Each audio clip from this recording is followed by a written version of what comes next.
ਸਤਨਾਮ ਸ੍ਰੀ ਵਾਹਿਗੁਰੂ ਸਾਹਿਬ ਜੀ। ਸ਼ਲੋਕ ਗਿਆਨ ਅੰਜਨ ਗੁਰ ਦੀਆ, ਅਗਿਆਨ ਅਧੇਰ ਬਿਨਾਸ਼। ਵਾਹਿਗੁਰੂ ਜੀ ਕਾ ਖਾਲਸਾ, ਵਾਹਿਗੁਰੂ ਜੀ ਕੀ ਫਤਿਹ।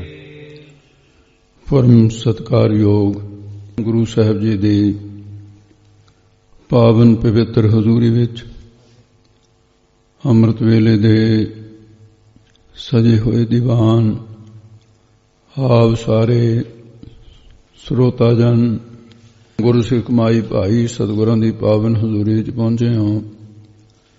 ਸਤਿਗੁਰਾਂ ਦੀ ਅੰਮ੍ਰਿਤਮਈ ਬਾਣੀ ਦੀ ਕਥਾ ਦਾ ਜੋ ਪ੍ਰਵਾਹ ਚੱਲ ਰਿਹਾ ਹੈ, ਸੁਖਮਨੀ ਸਾਹਿਬ ਦੀਆਂ ਪਿੱਛੇ 22 ਅਸ਼ਟਪਦੀਆਂ ਹੋ ਚੁੱਕੀਆਂ ਹਨ। ਅੱਗੇ ਹੁਣ ਸਤਿਗੁਰੂ ਮਹਾਰਾਜ ਸਾਹਿਬ ਜੀ 23ਵੀਂ ਅਸ਼ਟਪਦੀ, ਜਿਹਦੇ ਵਿੱਚ ਸਤਿਗੁਰੂ ਮਹਾਰਾਜ ਸਾਹਿਬ ਜੀ ਨੇ ਗਿਆਨ ਦ੍ਰਿਸ਼ਟੀ ਦੀ ਗੱਲ ਕਰਨਗੇ ਕਿ ਗਿਆਨ ਦ੍ਰਿਸ਼ਟੀ ਖੁੱਲ੍ਹਦੀ ਕਿਵੇਂ ਹੈ, ਉਹ ਵੀ ਦੱਸਣਗੇ ਕਿ ਗੁਰੂ ਦੀ ਕਿਰਪਾ ਤੋਂ ਬਿਨਾਂ ਨਹੀਂ ਬ੍ਰਹਮ ਗਿਆਨ ਹੁੰਦਾ। ਸੁਆਵ ਮਨ ਬੇਤੀਆਂ ਇਕਾਗਰ ਕਰੋ, ਜਿਸ ਪ੍ਰਕਾਰ ਸਤਿਗੁਰੂ ਕਿਰਪਾ ਕਰਦੇ ਹਨ। ਸੁਣੋ ਜੀ। ਸ਼ਲੋਕ ਗਿਆਨ ਅੰਜਨ ਗੁਰ ਦੀਆ। ਸਤਿਗੁਰੂ ਮਹਾਰਾਜ ਸਾਹਿਬ ਜੀ ਕਹਿੰਦੇ ਹੈ ਕਿ ਜਿਸ ਤਰ੍ਹਾਂ ਪ੍ਰਤੱਖ ਇਹਨਾਂ ਨੇਤਰਾਂ ਦੇ ਵਿੱਚ ਪੁਰਾਣੇ ਸਮੇਂ ਦਾ ਸਾਧਨ ਹੁੰਦਾ ਸੀ, ਅੰਜਨ ਨਾਮ ਸੁਰਮੇ ਦਾ ਹੈ। ਸੁਰਮਾ ਤਿਆਰ ਕੀਤਾ ਜਾਂਦਾ, ਸੁਰਮੇ ਦੀ ਡਲੀ ਲੈਣੀ, ਸਵਾਂਜਣੇ ਦੀ ਜੜ ਦੇ ਵਿੱਚ ਰੱਖ ਦੇਣੀ, ਕਈ ਸਾਲ ਤੱਕ ਉਹਦੇ 'ਚ ਪਈ ਰਹੇ, ਫਿਰ ਉਹਨੂੰ ਰਗੜ ਕੇ ਸੁਰਮਾ ਤਿਆਰ ਕਰਨਾ। ਜਿਹਦੀ ਨਿਗਾਹ ਕਮ ਹੋਵੇ ਉਹਦੀ ਨਿਗਾਹ ਤੇਜ਼ ਹੋ ਜਾਂਦੀ। ਇਸ ਕਰਕੇ ਫਿਰ ਅੰਜਨ ਦੇ ਪ੍ਰਮਾਣ ਗੁਰੂ ਸਾਹਿਬਾਨ ਨੇ ਵੀ ਦਿੱਤੇ ਹੈ, ਗ੍ਰੰਥਾਂ ਦੇ ਵਿੱਚ ਵੀ ਦਿੱਤੇ। ਕੁਝ ਇਹੋ ਜਿਹੇ ਅੰਜਨ ਵੀ ਹੁੰਦੇ ਸਨ ਜਿਨ੍ਹਾਂ ਅੰਜਨਾਂ ਦੇ ਨਾਲ ਨਿਗਾਹ ਇੰਨੀ ਵੱਧ ਜਾਂਦੀ ਹੈ, ਉਹਦੇ ਵਿੱਚ ਸਿੱਧੀ ਰੂਪ ਅੰਜਨ ਸੀ ਇੱਕ, ਉਹਦਾ ਨਾਮ ਸੀ ਲੋਕਾਂਜਨ। ਲੋਕਾਂਜਨ ਦਾ ਮਤਲਬ ਹੁੰਦਾ ਸੀ ਜਿਹੜੇ ਸੁਰਮੇ ਨੂੰ ਪਾ ਕੇ ਉਹ ਬੰਦਾ ਗੁਪਤ ਹੋ ਜਾਂਦਾ ਸੀ, ਕਿਸੇ ਨੂੰ ਦਿਸਦਾ ਨਹੀਂ ਸੀ। ਉਹ ਸਾਰਿਆਂ ਨੂੰ ਦੇਖਦਾ ਸੀ ਪਰ ਉਹਨੂੰ ਕੋਈ ਨਹੀਂ ਸੀ ਦੇਖ ਸਕਦਾ। ਇਹ ਕਰਾਮਾਤੀ ਸੁਰਮਾ ਪੁਰਾਣੇ ਸਮੇਂ ਸੇ ਹੁੰਦੇ, ਵਿਦਿਆ ਖਤਮ ਹੋ ਚੁੱਕੀ ਹੈ ਲਗਭਗ, ਪਰ ਇਹ ਐਸੀ ਵਿਦਿਆ ਸੀ ਸਿੱਧ ਪੁਰਸ਼ਾਂ ਨੇ, ਤੇ ਉਹ ਸਿੱਧੀ ਇਸ ਤਰ੍ਹਾਂ ਦੀ ਬਣਾਈ ਹੋਈ ਸੀ ਸੁਰਮੇ ਦੁਆਰਾ।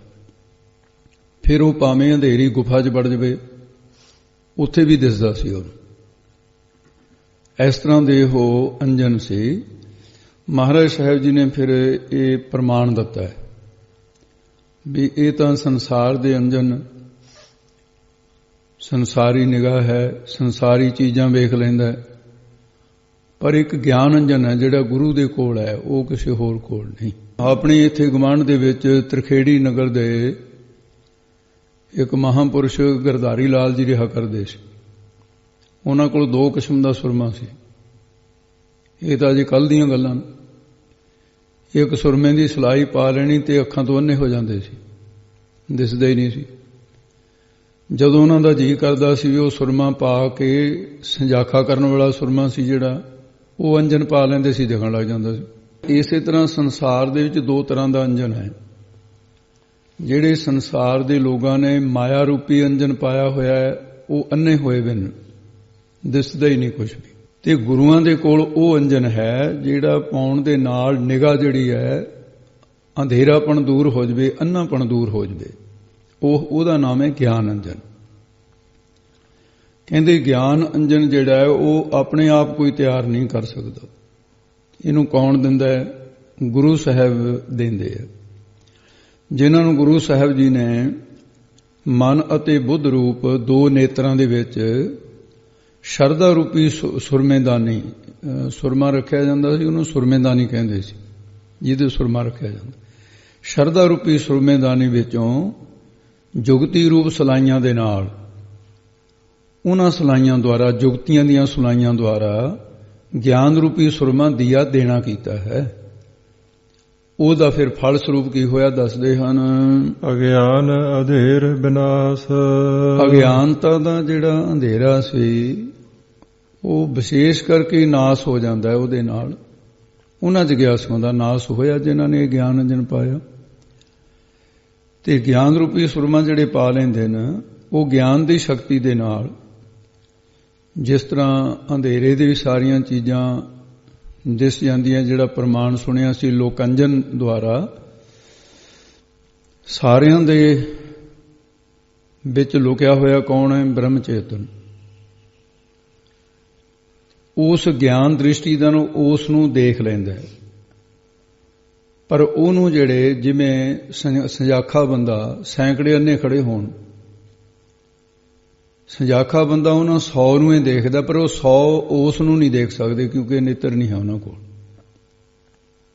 ਇਸ ਤਰ੍ਹਾਂ ਉਹ ਬ੍ਰਹਮ ਗਿਆਨੀ ਸਾਰਿਆਂ ਵਿੱਚ, ਸੈਂਕੜਿਆਂ ਦੀ ਨਿਆਈ ਸਾਰਿਆਂ ਵਿੱਚ ਬ੍ਰਹਮ ਦੀ ਸੱਤਾ ਨੂੰ ਵੇਖ ਰਿਹਾ, ਆਪਣੇ ਸਰੂਪ ਨੂੰ ਦੇਖ ਰਿਹਾ, ਪਰ ਉਹਨੂੰ ਅਗਿਆਨੀ ਲੋਕ ਨਹੀਂ ਦੇਖਦੇ ਵੀ ਇਹ ਬ੍ਰਹਮ ਗਿਆਨੀ, ਕਿਉਂਕਿ ਉਹਦੇ ਕੋਲ ਅਗਿਆਨ ਦਾ ਅੰਧੇਰਾ ਵਿਨਾਸ਼ ਹੋ ਗਿਆ ਹੈ, ਮਨ ਤੇ ਬੁੱਧ ਨੇਤਰ ਸਾਫ਼ ਹੋ ਗਏ ਨੇ ਉਸਦੇ। ਤੇ ਇਸ ਕਰਕੇ ਐਸਾ ਗਿਆਨ ਰੂਪੀ ਸੁਰਮੇ ਦੇ ਵਿੱਚ ਤਾਕਤ ਹੈ। ਜੀਵਾਂ ਦੇ ਅੰਦਰ ਹੰਕਾਰ ਮਿਟ ਜਾਂਦਾ ਹੈ, ਸਾਰਿਆਂ 'ਚ ਵਾਹਿਗੁਰੂ ਦਿਸ ਆਉਂਦਾ ਤੇ ਅਗਿਆਨ ਦਾ ਅੰਧੇਰਾ ਨਾਸ਼ ਹੋ ਜਾਂਦਾ ਹੈ। ਅਗਿਆਨ ਅੰਧੇਰ ਵਿਨਾਸ਼। ਅਗਿਆਨ ਅੰਧੇਰਾ ਜਿਹੜਾ ਹੈ, ਗਿਆਨ ਅੰਜਨ ਜਾ ਕੀ ਨੇਤਰੀ ਪੜਿਆ, ਜਿਨ੍ਹਾਂ ਦੇ ਨੇਤਰਾਂ 'ਚ ਅੰਜਨ ਪੈ ਜਾਂਦਾ ਹੈ, ਜਿਹਦੀ ਗੱਲ ਗੁਰੂ ਅਰਜਨ ਦੇਵ ਜੀ ਇੱਥੇ ਕਰਦੇ ਨੇ। ਤੇ ਉਸ ਨੂੰ ਵੀ ਤਾਕੋ ਸਰਬ ਪ੍ਰਗਾਸ, ਉਹਨਾਂ ਨੂੰ ਸਾਰੀ ਜਗ੍ਹਾ ਚਾਨਣਾ ਹੋ ਗਿਆ। ਅਗਿਆਨ ਅੰਧੇਰੇ ਸੂਝਿਸ ਨਾਹੀਂ, ਬਹੁੜ ਬਹੁੜ ਪਰਮਾਤਾ। ਅਗਿਆਨੀ ਲੋਕ ਟੱਕਰਾਂ ਮਾਰਦੇ ਫਿਰਦੇ, ਭਰਮਣ ਕਰਦੇ ਫਿਰ ਨਹੀਂ ਮਿਲਦਾ। ਗੁਰੂ ਸਾਹਿਬ ਜਦੋਂ ਕਿਰਪਾ ਕਰਦੇ ਹਨ, ਗੁਰ ਪੂਰਾ ਭੇਟਿਓ ਵੱਡ ਭਾਗੀ, ਮਨੇ ਪਿਆ ਪ੍ਰਗਾਸਾ। ਮਨ ਦੇ ਵਿੱਚ ਵਿਸ਼ੇਸ਼ ਕਰਕੇ ਗਿਆਨ ਦਾ ਚਾਨਣਾ ਗੁਰੂ ਸਾਹਿਬ ਜੀ ਬਖਸ਼ਿਸ਼ ਕਰਦੇ ਹੈ। ਇਹ ਗਿਆਨ ਦਾ ਅੰਜਨ ਸੁਰਮਾ, ਗਿਆਨ ਰੂਪੀ ਸੁਰਮਾ ਗੁਰੂ ਦੇ ਕੋਲ ਹੈ। ਸਿੱਖ ਦੇ ਮਨ ਬੁੱਧ ਨੇਤਰਾਂ ਵਿੱਚ ਜਿੱਥੇ ਅੰਧਰਾਪਣ ਆਇਆ ਹੋਇਆ, ਅਗਿਆਨ ਕਰਕੇ ਦਿਸਦਾ ਨਹੀਂ, ਨਾ ਬੁੱਧ ਵਿੱਚ ਦਿਸਦਾ, ਨਾ ਮਨ ਵਿੱਚ ਦਿਸਦਾ, ਨਾ ਸੱਜਾ ਨੇਤਰ ਠੀਕ ਹੈ, ਨਾ ਖੱਬਾ ਨੇਤਰ ਠੀਕ ਹੈ, ਉਹਨਾਂ ਦੇ ਵਿੱਚ ਫਿਰ ਬ੍ਰਹਮਾਕਾਰ ਦ੍ਰਿਸ਼ਟੀ, ਦਿਵ ਦ੍ਰਿਸ਼ਟੀ ਉਹ ਪ੍ਰਗਟ ਹੋ ਜਾਂਦੀ ਹੈ, ਜਿਹੜੀ ਦ੍ਰਿਸ਼ਟੀ ਨਾਲ ਸਭੈ ਘਟ ਰਾਮ ਬੋਲੇ, ਸੁਣਦਾ ਵੀ ਹੈ, ਦੇਖਦਾ ਵੀ ਹੈ। ਜਤਰ ਜਤਰ ਮਨੋ ਜਾਤੀ, ਤਤਰ ਤਰਤਰ ਬ੍ਰਹਮ ਦ੍ਰਿਸ਼ਟਾਤੀ। ਉਹ ਫਿਰ ਇਸ ਪ੍ਰਕਾਰ ਦਾ ਅਗਿਆਨ ਦਾ ਅੰਧੇਰਾ ਬਿਨਸਨ ਕਰਕੇ ਗਿਆਨ ਦੇ ਸੁਰਮੇ ਦੇ ਨਾਲ ਉਹ ਇਸ ਤਰ੍ਹਾਂ ਦੀ ਕਾਮਯਾਬੀ ਉਹਨੂੰ ਪ੍ਰਾਪਤ ਹੋ ਜਾਂਦੀ ਹੈ। ਹਰ ਕਿਰਪਾ ਤੇ ਸੰਤ ਭੇਟਿਆ। ਸਤਿਗੁਰੂ ਮਹਾਰਾਜ ਸਾਹਿਬ ਜੀ ਇਹ ਫਰਮਾਨ ਕਰਦੇ, ਹਰੀ ਪਰਮੇਸ਼ਰ ਵਾਹਿਗੁਰੂ ਉਹਦੀ ਕਿਰਪਾ ਦੇ ਨਾਲ, ਉਹਦੀ ਮਿਹਰ ਦੇ ਨਾਲ ਸੰਤ ਸ਼ਾਂਤ ਆਤਮਾ ਗੁਰੂ ਰਾਮਦਾਸ ਵਰਗੇ ਗੁਰੂ ਦਾ ਭੇਟਿਆ ਮਿਲਣਾ ਹੁੰਦਾ ਹੈ। ਮਹਾਰਾਜ ਕਹਿੰਦੇ ਜਿਵੇਂ ਸਾਨੂੰ ਗੁਰੂ ਰਾਮਦਾਸ ਜੀ ਮਿਲੇ, ਗੁਰੂ ਅਮਰਦਾਸ ਜੀ, ਗੁਰੂ ਅੰਗਦ ਦੇਵ ਜੀ, ਗੁਰੂ ਨਾਨਕ ਸਾਹਿਬ, ਜਿਨ੍ਹਾਂ ਨੂੰ ਐਸੇ ਗੁਰੂ ਭੇਟੇ ਮਿਲੇ ਹਨ, ਉਹ ਰੱਬ ਦੀ ਕਿਰਪਾ ਕਿਹਾ ਜਾ ਸਕਦਾ ਹੈ। ਜਿਹਨੂੰ ਗੁਰੂ ਨਾਨਕ ਵਰਗਾ ਗੁਰੂ ਮਿਲੇ, ਇਹ ਸ਼ਾਂਤ ਆਤਮਾ ਹੋਵੇ, ਜਾਂ ਬ੍ਰਹਮ ਵੇਤੇ ਮਹਾਂਪੁਰਸ਼, ਬ੍ਰਹਮ ਗਿਆਨ ਦੇਣ ਵਾਲੇ, ਬ੍ਰਹਮਨੇਸ਼ਟੀ, ਬ੍ਰਹਮ ਸੋਤਰੀ, ਜਿਨ੍ਹਾਂ ਨੂੰ ਭੇਟਿਆ ਮਿਲੇ ਨੇ, ਇਹ ਵਾਹਿਗੁਰੂ ਦੀ ਕਿਰਪਾ ਦੁਆਰਾ ਹੀ ਮਿਲਦੇ ਹਨ। ਨਾਨਕ ਮਨ ਪਰਗਾਸ। ਮਹਾਰਾਜ ਸਾਹਿਬ ਜੀ ਫਰਮਾਨ ਕਰਦੇ ਆ ਤੇ ਉਹਨਾਂ ਦੇ ਮਨ ਦੇ ਵਿੱਚ ਉਸ ਉਪਦੇਸ਼ ਦੁਆਰਾ ਅਪਰੋਕਸ਼ ਬ੍ਰਹਮ ਗਿਆਨ ਦਾ ਪ੍ਰਗਾਸ ਚਾਨਣਾ ਹੋ ਜਾਂਦਾ ਹੈ। ਅਸ਼ਟਪਦੀ ਸੰਤ ਸੰਗ ਅੰਤਰ ਪ੍ਰਭ ਡੀਠਾ। ਉਹਨਾਂ ਨੇ ਸੰਤ ਸ਼ਾਂਤ ਆਤਮਾ ਵਾਲੇ ਗੁਰੂ ਸਾਹਿਬ ਜੀ ਦੀ ਸੰਗ ਸੰਗਤ ਕਰਕੇ ਪ੍ਰਭੂ ਜੋ ਵਾਹਿਗੁਰੂ ਪ੍ਰਭ ਪਰਮਾਤਮਾ ਦਾ ਹੀ ਨਾਮ ਹੈ, ਐਸਾ ਪ੍ਰਭ ਡੀਠਾ ਹਰੀ ਵਾਹਿਗੁਰੂ ਨੂੰ ਗਿਆਨ ਨੇਤਰਾਂ ਦੁਆਰਾ, ਬੈਰਾਗ ਵਿਵੇਕ ਦੇ ਨੇਤਰਾਂ ਦੁਆਰਾ ਡੀਠਾ ਵੇਖ ਲਿਆ ਹੈ। ਨਾਮ ਪ੍ਰਭੂ ਕਾ ਲਾਗਾ ਮੀਠਾ। ਜਿਨ੍ਹਾਂ ਨੂੰ ਸਤ ਸੰਗਤ ਦੇ ਨਾਲ ਮਿਲ ਕੇ ਪ੍ਰਭੂ ਪਰਮੇਸ਼ਰ ਵਾਹਿਗੁਰੂ ਅਕਾਲ ਪੁਰਖ ਦਾ ਨਾਮ ਮੀਠਾ, ਮੀਠਾ ਨਾਮ ਹੈ, ਪਿਆਰਾ ਲੱਗਣ ਲੱਗ ਗਿਆ। ਮਿੱਠੇ ਦਾ ਅਰਥ ਪਿਆਰਾ ਕੀਤਾ ਵੀ ਉਹ ਪਿਆਰ ਦੇ ਸਹਿਤ ਨਾਮ ਜਪਦੇ ਆ। ਫਿਰ ਤੇ ਐਸਾ ਜੋ ਹੈ ਇਹ ਮਨ ਦੇ ਜਾਗੇ ਦੀ ਨਿਸ਼ਾਨੀ ਹੈ। ਮਨ ਜਾਗੇ ਕਿ ਇਹ ਨਿਸ਼ਾਨੀ ਪਰ ਲੱਗੇ ਸ੍ਰੀ ਗੁਰਬਾਣੀ। ਜਦੋਂ ਗੁਰਬਾਣੀ ਪੜ੍ਹਦੇ ਆ ਮਿੱਠੀ ਲੱਗਣ ਲੱਗ ਜਵੇ, ਇਹ ਹਰ ਰੋਜ਼ ਨਹੀਂ ਹੁੰਦਾ। ਤੁਸੀਂ ਦੇਖੋਗੇ ਕਦੇ ਕਦੇ ਕਹੋਗੇ ਵੀ ਅੱਜ ਜੀ ਬੜਾ ਮਨ ਇਕਾਗਰ ਹੋਇਆ, ਅੱਜ ਬੜਾ ਬਾਣੀ 'ਚ ਰਸ ਆਇਆ। ਉਹ ਰਸ ਕਾਹਦਾ? ਮਿਠਾਸ ਇਕਾਗਰਤਾ ਦਾ ਹੈ। ਉਸ ਵੇਲੇ ਇਹਦਾ ਮਤਲਬ ਵੀ ਜਾਗ ਪਿਆ ਸੀ ਮਨ, ਜਾਗਦੇ ਹੋਏ ਮਨ ਦੇ ਨਾਲ ਬਾਣੀ ਪੜ੍ਹੀ ਉਸ ਦਿਨ। ਅਸੀਂ ਸੁੱਤੇ ਪਏ ਬੰਦੇ ਦੇ ਬੁੱਲ੍ਹਾਂ ਨੂੰ ਮਿੱਠਾ ਲਾ ਦਿਓ, ਸ਼ਹਿਦ ਲਾ ਦਿਓ, ਉਹਨੂੰ ਕੋਈ ਰਸ ਨਹੀਂ ਆਉਂਦਾ, ਸੁੱਤਾ ਪਿਆ। ਜਾਗਦੇ ਨੂੰ ਮਾੜਾ ਜਿਹਾ ਤੁਸੀਂ ਸੀਖ ਪਰ ਸ਼ਹਿਦ ਲਾ ਜਾਓ, ਦੇਖੋਗਾ ਵੀ ਬੜਾ ਸਵਾਦ ਹੈ। ਜਦੋਂ ਮਨ ਜਾਗਦਾ ਉਦੋਂ ਨਾਮ ਮਿੱਠਾ ਲੱਗਦਾ ਹੈ। ਜਦੋਂ ਮਨ ਸੁੱਤੇ ਪਏ ਦੇ ਨਾਲ ਜਾਪ ਕਰਾਉਣੇ ਆ, ਉਹ ਇਸ ਤਰ੍ਹਾਂ ਜਿਵੇਂ ਕੋਈ ਘਰਾੜੇ ਮਾਰਦਾ ਹੋਇਆ ਤੇ ਉਸ ਵਜ੍ਹਾ ਬਰੜਾਉਂਦਾ ਹੋਇਆ ਵਾਹਿਗੁਰੂ ਵਾਹਿਗੁਰੂ ਕਹੇ, ਉਹ ਸੁੱਤੇ ਹੋਏ ਮਨ ਦੇ ਨਾਲ। ਜਾਗਦੇ ਹੋਏ ਨੂੰ ਫਿਰ ਨਾਮ ਪਿਆਰਾ ਲੱਗਦਾ ਹੈ। ਸਗਲ ਸਮਗਰੀ ਏਕ ਘਟ ਮਾਹੇ। ਇਹ ਧਿਆਨ ਰੱਖਣਾ ਭਾਈ, ਬਹੁਤ ਸਾਰੇ ਇਹਨੂੰ ਕੱਲੀ ਸਮਗਰੀ ਉਹ ਪੜ੍ਹਦੇ ਆ। ਪਾਠੀ ਸਿੰਘ ਜਿਨ੍ਹਾਂ ਦੀ ਸੰਥਿਆ ਨਹੀਂ ਹੋਈ, ਮੰਮੀ ਨੂੰ ਸਿਹਾਰੀ ਇਸ ਤਰ੍ਹਾਂ ਬੋਲੂਗੀ ਜਿਵੇਂ ਤੁਸੀਂ ਸੁਣਿਆ, ਸਗਲ ਸਮਗਰੀ, ਮੰਮੀ ਦੀ ਸਿਹਾਰੀ ਬੋਲ ਗਈ। ਏਕਸ ਘਟ ਮਾਹੇ, ਸਗਲ ਸਾਰੀ ਜਿੰਨੀ ਵੀ ਪਦਾਰਥਾਂ ਦੀ ਸਮਗਰੀ, ਸਮੁਦਾਇ, ਬਹੁਤੀਆਂ ਚੀਜ਼ਾਂ ਇਕੱਠੀਆਂ ਹੋਣ ਉਹਨੂੰ ਸਮਗਰੀ ਕਹਿ ਦਿੰਦੇ ਆ। ਜਿਵੇਂ ਜੀ ਅਖੰਡ ਪਾਠ ਦੀ ਸਮਗਰੀ ਲੈ ਆਂਦੀ, ਅਖੇਜੀ ਲੈ ਆਂਦੀ, ਉਹਦੇ ਵਿੱਚ ਸਾਰਾ ਕੁਝ ਆ ਗਿਆ, ਘੀ ਵੀ ਆ ਗਿਆ, ਧੂਪ ਚੋਤ ਸਾਰਾ।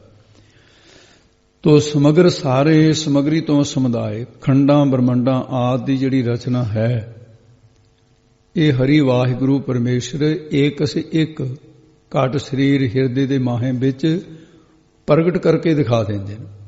ਜੋ ਬ੍ਰਹਮੰਡੇ ਸੋਈ ਪਿੰਡੇ, ਜੋ ਖੋਜੈ ਸੋ ਪਾਵੇ। ਜੋ ਕੁਝ ਕਰੋੜਾਂ ਬ੍ਰਹਮੰਡਾਂ ਦੇ ਵਿੱਚ ਹੈ ਉਹ ਸਾਡੇ ਸਰੀਰ ਦੇ ਅੰਦਰ ਦਿਖਾ ਦਿੰਦੇ ਆ।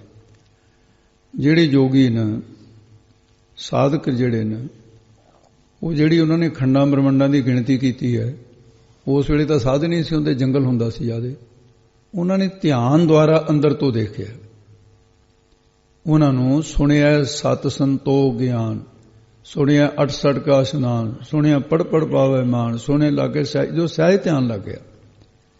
ਉਸ ਕਰਕੇ ਸੁਣਿਆ ਦੀਪ ਲੋ ਪਾਤਾਲ, ਸਭ ਦਾ ਗਿਆਨ ਹੋ ਗਿਆ। ਕਾਇਆ ਦੇ ਅੰਦਰੋਂ ਹੀ ਖੋਜਿਆ ਉਹਨਾਂ ਨੇ। ਜਿਹੜੇ ਸਾਇੰਸਦਾਨ ਬਾਹਰ ਖੋਜਦੇ ਨੇ, ਉਹਨਾਂ ਨੇ ਅੰਦਰੋਂ ਖੋਜਿਆ। ਇਸ ਕਰਕੇ ਫਿਰ ਉਹ ਹਿਰਦੇ ਦੇ ਵਿੱਚ ਹੀ ਪ੍ਰਗਟ ਕਰਕੇ ਮਹਾਰਾਜ ਦਿਖਾ ਦਿੰਦੇ ਆ। ਐਸੀ ਦਿਵ ਜੋਤ ਪ੍ਰਗਟ ਕਰ ਦਿੰਦੇ ਆ। ਏਕ ਘਟ ਮਾਹੇ ਕਿ ਅਨੇਕਾਂ ਤਰ੍ਹਾਂ ਦੇ ਰੰਗ ਹੁਣ ਦੱਸਦੇ ਨੇ। ਅਨਕ ਰੰਗ, ਅਨਕ ਰੰਗ ਨਾਨਾ ਦ੍ਰਿਸ਼ਟਾ ਹੈ। ਅਨੇਕਾਂ ਤਰ੍ਹਾਂ ਦੇ ਰੰਗ, ਨਾਨਾ ਅਨੇਕ ਪ੍ਰਕਾਰ ਦੀ ਸ੍ਰਿਸ਼ਟੀ ਦ੍ਰਿਸ਼ਟਾ ਹੈ, ਦਿਸਣ ਲੱਗ ਜਾਂਦੀ ਹੈ।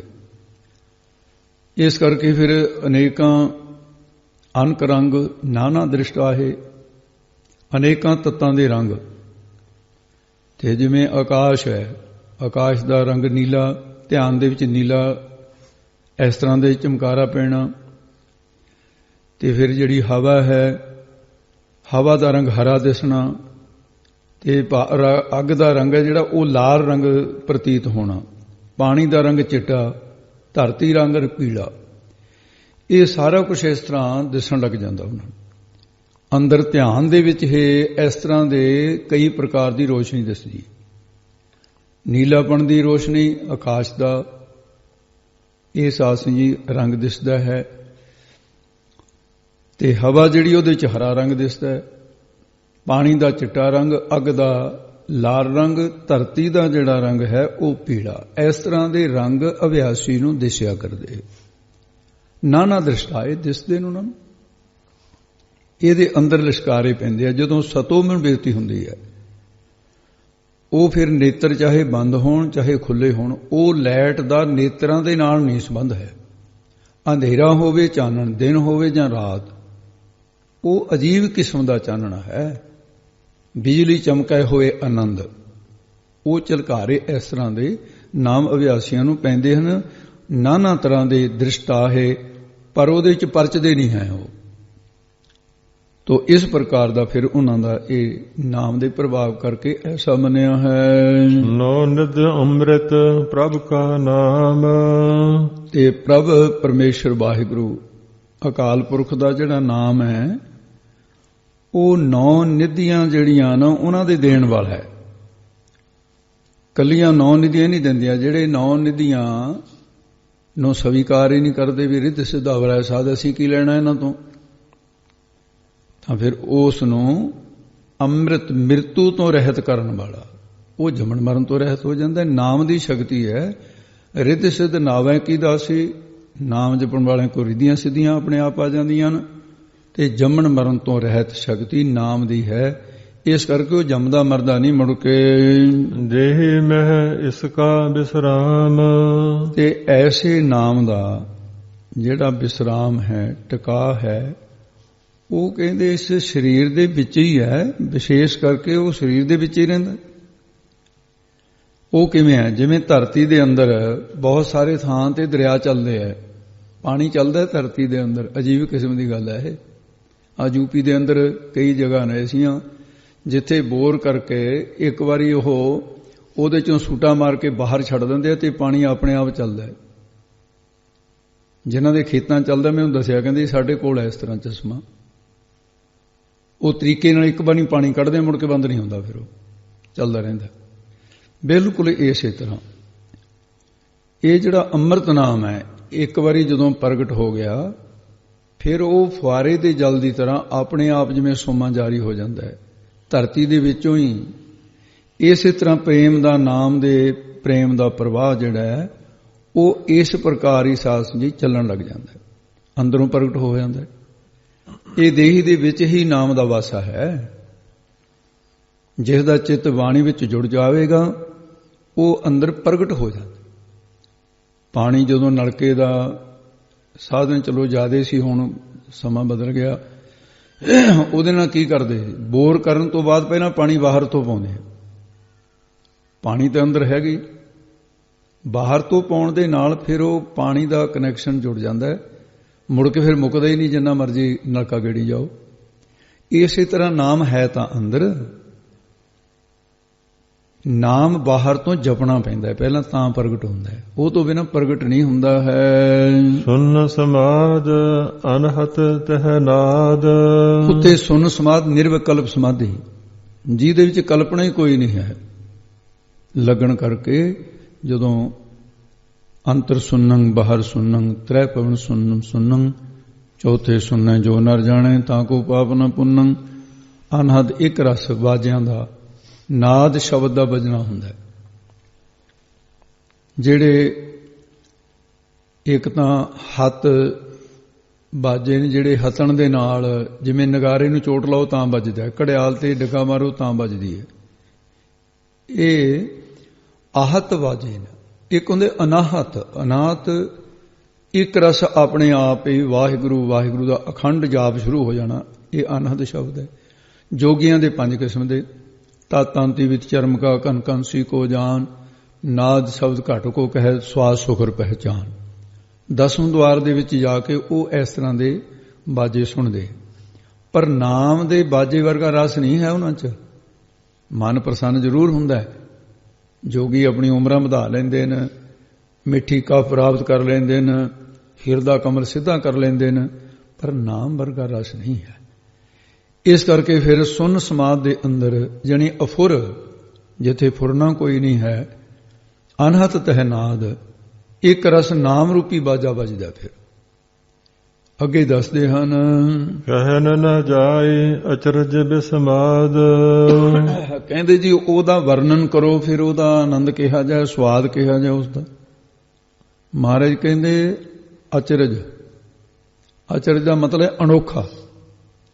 ਅਨੋਖੇ ਤੋਂ ਬਿਸਮਾਦ ਅਚਰਜ, ਅਨੋਖਾ ਹੈ, ਅਚਰਜ ਹੈ, ਜੋ ਆਨੰਦ ਪ੍ਰਾਪਤ ਹੁੰਦਾ ਹੈ। ਉਹਦੀ ਮਹਿਮਾ ਕਹਿਣ ਵਿੱਚ ਨਹੀਂ ਆ ਸਕਦੀ। ਉਸ ਆਨੰਦ ਨੂੰ ਕੌਣ ਹੈ ਜਿਹੜਾ ਵਰਣਨ ਕਰੇ? ਕਬੀਰ ਸਾਹਿਬ ਨੂੰ ਪੁੱਛਿਆ ਸੀ, ਜੀ ਦੱਸੋ ਨਾਮ ਦਾ ਆਨੰਦ ਕੈਸਾ ਹੈ? ਕਬੀਰ ਸਾਹਿਬ ਨੇ ਪ੍ਰਮਾਣ ਦਿੱਤਾ। ਕਹਿੰਦੇ ਕਿਸੇ ਗੂੰਗੇ ਨੂੰ ਗੁੜ ਖਵਾ ਕੇ ਮੈਨੂੰ ਪੁੱਛ ਕੇ ਦੱਸੋ ਵੀ ਗੂੰਗਾ ਕੀ ਕਹਿੰਦਾ, ਵੀ ਗੁੜ ਕਿੰਨਾ ਕੁ ਮਿੱਠਾ ਹੈ। ਕਹਿੰਦੇ ਜੀ ਉਹਦੇ ਕੋਲ ਤਾਂ ਜ਼ਬਾਨ ਹੀ ਨਹੀਂ ਹੈ, ਉਹ ਕਿਵੇਂ ਦੱਸ ਦੇਊਗਾ? ਕਹਿੰਦੇ ਫਿਰ ਜਿਹਨੂੰ ਇਹ ਰਸ ਆਉਣ ਲੱਗ ਜਾਂਦਾ ਉਹਦੇ ਕੋਲ ਜ਼ੁਬਾਨ ਨਹੀਂ ਦੱਸਣ ਦੀ। ਕਹੋ ਕਬੀਰ ਗੂੰਗੈ ਗੁੜ ਖਾਇਆ, ਪੁੱਛੇ ਤੇ ਕਿਆ ਕਹੀਏ। ਕੀ ਕਹੋਗੇ? ਇਸੇ ਤਰ੍ਹਾਂ ਜਿਵੇਂ ਗੂੰਗਾ ਨਹੀਂ ਕਹਿ ਸਕਦਾ, ਵਿਆਖਿਆ ਨਹੀਂ ਗੁੜ ਦੀ ਕਰ ਸਕਦਾ, ਉਹ ਨਾਮ ਦੇ ਆਨੰਦ ਦੀ ਵਿਆਖਿਆ ਨਹੀਂ ਕਰ ਸਕਦੇ। ਰਾਮਚੰਦਰ ਜੀ ਨੇ ਆਪਣੇ ਗੁਰਦੇਵ ਵਸਿਸ਼ਠ ਨੂੰ ਸਵਾਲ ਕੀਤਾ, ਸਭਾ ਵਿੱਚ ਬੈਠਿਆਂ, ਰਿਸ਼ੀ ਮੁਨੀ ਬੈਠੇ ਸੀ ਸਾਰੇ। ਕਹਿੰਦੇ ਗੁਰਦੇਵ ਆਪ ਜੀ ਜਿਹੜਾ ਬ੍ਰਹਮਾਨੰਦ ਹੈ ਉਹਦੀ ਵਿਆਖਿਆ ਕਰੋ, ਉਹ ਦੱਸੋ ਕੈਸਾ ਹੈ। ਵਸਿਸ਼ਠ ਜੀ ਚੁੱਪ ਕਰ ਗਏ। ਰਾਮ ਜੀ ਨੇ ਫਿਰ ਸਵਾਲ ਕੀਤਾ, ਗੁਰਦੇਵ ਮੈਂ ਪ੍ਰਸ਼ਨ ਕੀਤਾ ਸੀ, ਆਪ ਜੀ ਨੇ ਉੱਤਰ ਨਹੀਂ ਦਿੱਤਾ। ਉਹ ਫਿਰ ਚੁੱਪ ਰਹੇ। ਤੀਸਰੀ ਵਾਰ ਰਾਮ ਜੀ ਕਹਿਣ ਲੱਗੇ, ਗੁਰਦੇਵ ਮੇਰੇ ਸਵਾਲ ਦਾ ਤੁਹਾਡੇ ਕੋਲ ਜਾਂ ਤਾਂ ਉੱਤਰ ਹੀ ਨਹੀਂ ਹੈ, ਜਾਂ ਮੇਰੇ ਸਵਾਲ ਦਾ ਵੀ ਤੁਹਾਨੂੰ ਫਿਰ ਇਹ ਜਾਣ ਕੇ ਨਹੀਂ ਦੱਸਣਾ ਚਾਹੁੰਦੇ, ਜਾਂ ਤੈਨੂੰ ਇਸ ਪ੍ਰਸ਼ਨ ਬਾਰੇ ਤੁਸੀਂ ਅਗਿਆਤ ਹੋ। ਦੋਨਾਂ ਚੋਂ ਦੱਸੋ ਕਿਹੜੀ ਗੱਲ ਹੈ। ਤੁਹਾਨੂੰ ਇਸ ਪ੍ਰਸ਼ਨ ਦਾ ਉੱਤਰ ਨਹੀਂ ਆਉਂਦਾ। ਗੁਰਦੇਵ ਹੱਸ ਕੇ ਕਹਿਣ ਲੱਗੇ, ਵਸਿਸ਼ਠ ਜੀ ਕਹਿੰਦੇ ਰਾਮ ਇਹਦਾ ਤਾਂ ਉੱਤਰ ਮੈਂ ਕਦੋਂ ਦਾ ਦੇ ਦਿੱਤਾ। ਕਹਿਣ ਲੱਗੇ ਜੀ ਸਾਰੀ ਸਭਾ ਜਾਮਨ ਹੈ, ਤੁਸੀਂ ਤਾਂ ਚੁੱਪ ਕਰ ਗਏ ਹੋ, ਬੋਲੇ ਹੀ ਨਹੀਂ, 3 ਵਾਰੀ ਕਹਿਣ ਤੋਂ ਹੁਣ ਬੋਲਿਓ। ਉਹ ਕਹਿੰਦੇ ਰਾਮ ਬ੍ਰਹਮਾਨੰਦਾ, ਬ੍ਰਹਮ ਦੀ ਵਿਆਖਿਆ, ਬ੍ਰਹਮਾਨੰਦ ਦੀ ਵਿਆਖਿਆ ਕੇਵਲ ਚੁੱਪ ਹੈ, ਵਿਆਖਿਆ ਨਹੀਂ। ਸੋਰਸ ਹੋਈ ਜਾਣਾ ਜੀ ਉਹ। ਇਸ ਕਰਕੇ ਆਪ ਹੀ ਕੋ ਪਾਏ ਕੇ ਚੁੱਪ ਚਾਪ ਕੀਜੀਏ। ਆਪਣੇ ਆਪ ਨੂੰ ਪਾ ਕੇ ਚੁੱਪ ਕਰਨਾ ਹੈ, ਉੱਥੇ ਵਿਆਖਿਆ ਨਹੀਂ ਹੈ। ਤਿਨ ਦੇਖਿਆ ਜਿਸ ਆਪ ਦਿਖਾਏ। ਕਹਿੰਦੇ ਜੀ ਫਿਰ ਉਹਨੂੰ ਦੇਖਦਾ ਕੌਣ ਹੈ? ਸਿੱਖ ਪੁੱਛਦੇ। ਮਹਾਰਾਜ ਕਹਿੰਦੇ ਜਿਹਨੂੰ ਵਾਹਿਗੁਰੂ ਆਪ ਦਿਖਾਉਣਾ ਚਾਹੇ, ਉਹ ਪਰਮੇਸ਼ਰ ਦਾ ਸਰੂਪ ਉਹਨਾਂ ਨੇ ਦੇਖਣਾ ਕੀਤਾ। ਤਿੰਨ ਉਹਨਾਂ ਨੇ ਜਿਨ੍ਹਾਂ ਨੂੰ ਮਹਾਰਾਜ ਪ੍ਰਗਟ ਹੋ ਕੇ ਆਪ ਦਿਖਾਉਣਾ ਕਰਦਾ ਹੈ, ਜਾਂ ਗੁਰੂ ਸਰੂਪ ਦੁਆਰਾ ਫਿਰ ਉਹ ਦਿਖਾ ਦਿੰਦਾ ਹੈ, ਦਰਸ਼ਨ ਕਰਾ ਦਿੰਦੇ। ਜਿਵੇਂ ਮਹਾਦੇਵ ਨੂੰ ਗੁਰੂ ਅਰਜਨ ਦੇਵ ਜੀ ਨੇ ਦਰਸ਼ਨ ਕਰਾਏ ਗੋਇੰਦਵਾਲ ਸਾਹਿਬ। ਉਹਨਾਂ ਦਾ ਪ੍ਰਸ਼ਨ ਸੀ, ਮਹਾਦੇਵ ਇਹ ਪ੍ਰਿਥੀ ਚੰਦ ਤੋਂ ਛੋਟਾ ਸੀ, ਗੁਰੂ ਅਰਜਨ ਦੇਵ ਜੀ ਤੋਂ ਵੱਡਾ ਸੀ, ਗੁਰੂ ਰਾਮਦਾਸ ਦੇ ਸਾਹਿਬਜ਼ਾਦੇ ਸੀ 3। ਉਹ ਕਹਿਣ ਲੱਗੇ ਮੈਂ ਹੁਣ ਤੱਕ ਭਰਾ ਮੰਨਦਾ ਰਿਹਾ, ਉਹ ਵੀ ਛੋਟਾ, ਆਪਣੇ ਆਪ ਨੂੰ ਵੱਡਾ ਮੰਨਦਾ ਰਿਹਾ, ਅੱਜ ਮੈਂ ਤੇਰੀ ਸ਼ਰਨ ਵਿੱਚ ਆ ਗਿਆ। ਸੁਣ ਮੀਤਾ ਹੋ ਤੇਰੀ ਸ਼ਰਨਾਈ ਆਇਆ, ਮੈਂ ਤੇਰੀ ਸ਼ਰਨ ਵਿੱਚ ਆ ਗਿਆ। ਪ੍ਰਭ ਮਿਲੋ ਦੇਹੋ ਉਪਦੇਸ਼ਾ, ਮੈਨੂੰ ਉਪਦੇਸ਼ ਦਿਓ, ਪਰਮਾਤਮਾ ਮਿਲੇ। ਮੈਂ ਦੇਖਣਾ ਚਾਹੁੰਦਾ। ਜਦੋਂ ਫਿਰ ਗਿਆਨ ਅੰਜਨ ਦਿੱਤਾ ਫਿਰ ਕੀ ਹੋਇਆ ਸੀ? ਉਹੀ ਮਹਾਦੇਵ ਕਹਿੰਦਾ ਸੀ ਨਾ, ਸਭ ਅਕੁਲ ਨਰੰਜਨ ਡੀਠਾ। ਉੱਥੇ ਬੈਠੇ ਹੀ ਕਹਿਣ ਲੱਗ ਗਿਆ ਵੀ ਹਾਂ ਜੀ ਹੁਣ ਦੇਖ ਲਿਆ, ਪਰ ਉਹਦੀ ਵਿਆਖਿਆ ਕੋਈ ਨਹੀਂ ਕਿਹੋ ਜਿਹਾ ਹੈ। ਤਿੰਨ ਦੇਖਿਆ ਜਿਸ ਆਪ ਦਿਖਾਏ, ਜਿਹਨੂੰ ਵਾਹਿਗੁਰੂ ਦਿਖਾ ਦੇਵੇ ਉਹ ਫਿਰ ਵੈਰਾਗ ਵਿਵੇਕ ਦੇ ਨੇਤਰਾਂ ਦੁਆਰਾ ਵੇਖ ਲੈਂਦਾ ਹੈ। ਨਾਨਕ ਤਿਸ ਜਨ ਸੂਝੀ ਪਾਏ। ਸਤਿਗੁਰੂ ਜੀ ਕਥਨ ਕਰਦੇ ਨੇ, ਤਿਸ ਉਸ ਪੁਰਖ ਨੂੰ ਗੁਰੂ ਸਾਹਿਬ ਜੀ ਦੀ ਸੋਝੀ ਸਮਝ, ਗੁਰੂ ਦੁਆਰਾ ਹੀ ਸਮਝ ਆਉਂਦੀ ਹੈ। ਗੁਰੂ ਸਾਹਿਬ ਜੀ ਉਸ ਨੂੰ ਸਮਝਾ ਦਿੰਦੇ ਨੇ, ਸੋਝੀ ਪਾ ਦਿੰਦੇ ਨੇ। ਉਹ ਪਰਮੇਸ਼ਰ ਦੇ ਸਰੂਪ ਦੇ ਵਿੱਚ ਫਿਰ ਜੁੜ ਜਾਂਦਾ ਹੈ, ਬਲਕਿ ਉਹਦਾ ਰੂਪ ਹੀ ਹੋ ਜਾਂਦਾ ਹੈ। ਕਬੀਰ ਤੂੰ ਕਰਤਾ ਤੂੰ ਹੁਆ, ਮੁਝ ਮੇਂ ਰਹਾ ਨਾ ਹੋ, ਜਬ ਆਪਾ ਪਰ ਕਾ ਮਿਟ ਗਿਆ, ਜਤ ਦੇਖਾਂ ਤਤ ਤੂੰ। ਫਿਰ ਤਾਂ ਇਹ ਅਵਸਥਾ ਮਿਲ ਜਾਂਦੀ ਹੈ। ਸੋ ਅੰਤਰ ਸੋ ਬਾਹਰ ਅਨੰਤ। ਉਹ ਅਨੰਤ, ਅੰਤ ਤੋਂ ਰਹਿਤ ਪਰਮੇਸ਼ਰ ਬਾਹਰ ਸੰਸਾਰ ਵਿੱਚ ਵੀ ਦਿਸਣ ਲੱਗ ਜਾਂਦਾ ਹੈ, ਤੇ ਉਹ ਪਰਮੇਸ਼ਰ ਹਿਰਦੇ ਦੇ ਅੰਦਰ ਵੀ ਸਾਖਸ਼ਾਤ ਦਿਖਦਾ ਹੈ।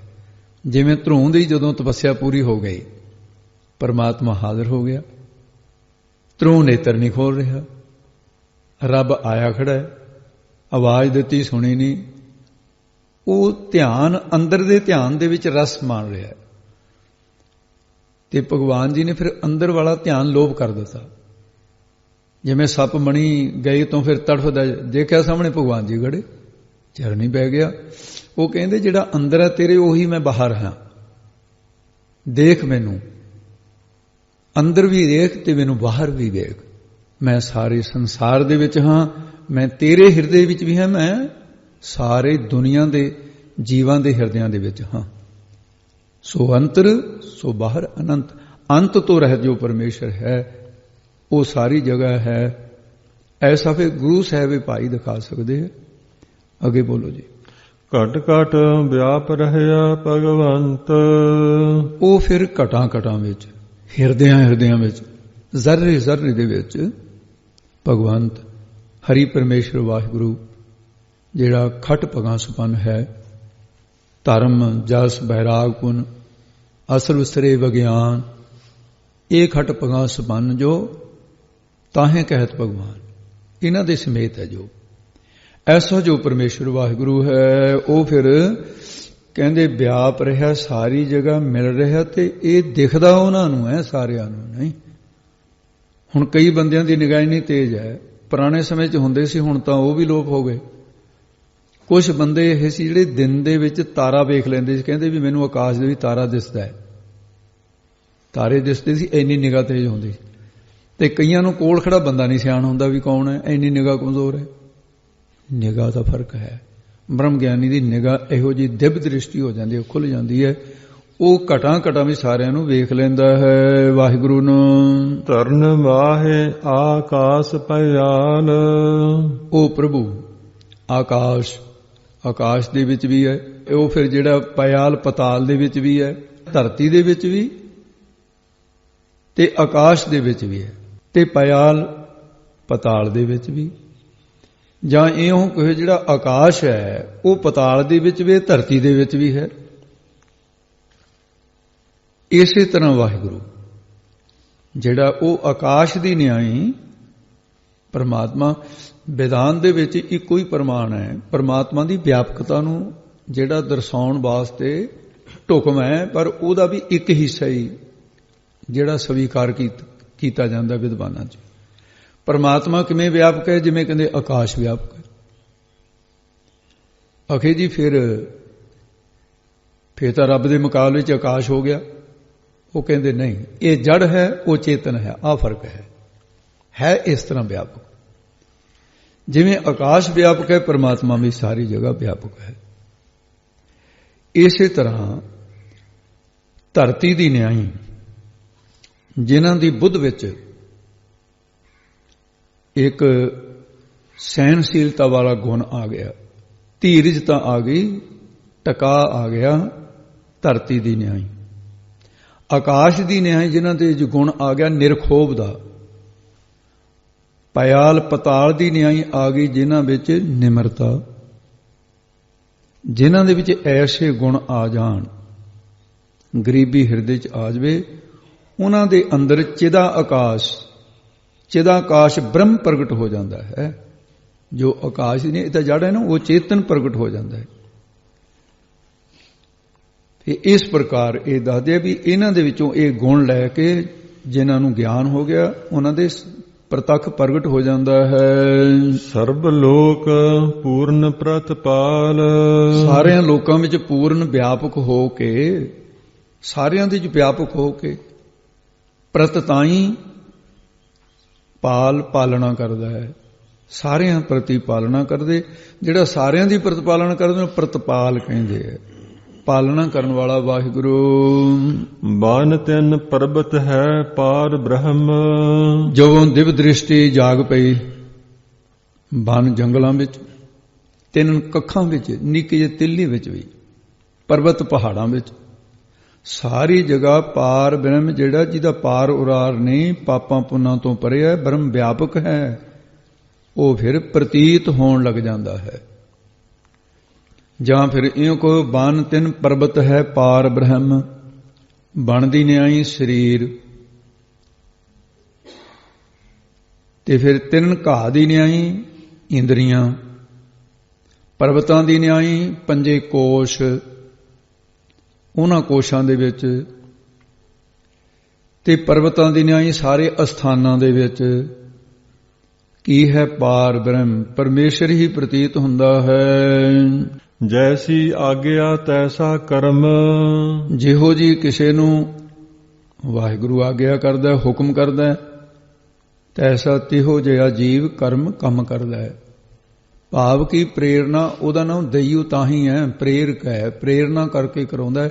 ਉਹਦੀ ਪ੍ਰੇਰਣਾ ਤੋਂ ਬਿਨਾਂ ਨਹੀਂ ਕੁਝ ਵੀ ਹੋ ਸਕਦਾ ਹੈ। ਪੌਣ ਪਾਣੀ ਬੈਸੰਤਰ ਮਾਹੇ, ਤੇ ਪਰਮੇਸ਼ਰ ਵਾਹਿਗੁਰੂ ਪੌਣ ਹਵਾ ਦਾ ਨਾਮ ਹੈ, ਪਾਣੀ ਜਲ ਦਾ ਨਾਮ ਹੈ, ਬੈਸੰਤਰ ਅਗਨੀ ਦਾ ਨਾਮ ਹੈ। ਇਹਨਾਂ ਦੇ ਵਿੱਚ ਸਾਰੀ ਜਗ੍ਹਾ ਵਿਆਪਕ ਹੈ। ਇਹ ਨਹੀਂ ਵੀ ਰੱਬ ਹਵਾ ਦੇ ਵਿੱਚ ਹੀ ਹੈ, ਪਾਣੀ ਦੇ ਵਿੱਚ ਨਹੀਂ, ਜਾਂ ਪਾਣੀ ਦੇ ਵਿੱਚ ਅੱਗ ਦੇ ਵਿੱਚ ਨਹੀਂ ਵੀ ਉਹਨੂੰ ਸੇਕ ਲੱਗਦਾ ਹੈ, ਅੱਗ ਦੇ ਵਿੱਚ ਨਹੀਂ ਹੋ ਸਕਦਾ। ਅੱਗ ਦੇ ਵਿੱਚ ਅੱਗ ਰੂਪ ਹੋ ਕੇ ਵਿਆਪਕ, ਆਕਾਸ਼ ਵਿੱਚ ਆਕਾਸ਼ ਰੂਪ ਹੋ ਕੇ ਵਿਆਪਕ, ਪਾਣੀ 'ਚ ਪਾਣੀ ਰੂਪ ਹੋ ਕੇ ਵਿਆਪਕ ਹੈ, ਹਵਾ ਵਿੱਚ ਹਵਾ ਰੂਪ ਹੋ ਕੇ ਵਿਆਪਕ ਹੈ, ਧਰਤੀ ਵਿੱਚ ਧਰਤੀ ਰੂਪ ਹੋ ਕੇ ਵਿਆਪਕ ਹੈ। ਸਾਰੀ ਜਗ੍ਹਾ ਹੀ ਵਿਆਪਕ ਹੈ। ਜਿਸ ਤਰ੍ਹਾਂ ਦੁੱਧ ਦੇ ਵਿੱਚ ਘੀ ਹੈ ਜਿਹੜਾ, ਉਹ ਵਿਆਪਕ ਹੈ, ਸਾਰੇ ਦੁੱਧ 'ਚ ਹੀ ਹੈ। ਇਹ ਤਾਂ ਨਹੀਂ ਵੀ ਦੁੱਧ ਇੱਕ ਹਿੱਸੇ ਦੇ ਵਿੱਚ ਹੀ ਹੈ। ਇਸ ਕਰਕੇ ਕਿਹਾ ਵੀ ਸਾਰੀ ਜਗ੍ਹਾ ਵਾਹਿਗੁਰੂ ਦੀ ਜੋਤ ਹੈ। ਸਾਰੀ ਬਨਸਪਤੀ ਦੇ ਵਿੱਚ ਅੱਗ ਹੈ, ਇੱਕ ਛੋਟੇ ਜਿਹੇ ਤੀਲੇ 'ਚ ਵੀ ਅੱਗ ਹੈ। ਸਗਲ ਬਨਸਪਤ ਮਾਹੇ ਬੈਸੰਤਰ, ਸਗਲ ਦੂਧ ਮਹਿ ਘੀਆ, ਊਚ ਨੀਚ ਮਹਿ ਜੋਤ ਸਮਾਣੀ, ਕਟ ਕਟ ਮਾਧੋ ਜੀਆ। ਸਾਰੀ ਜਗ੍ਹਾ ਹੈ ਉਹ ਵਾਹਿਗੁਰੂ ਪਰਮੇਸ਼ਰ।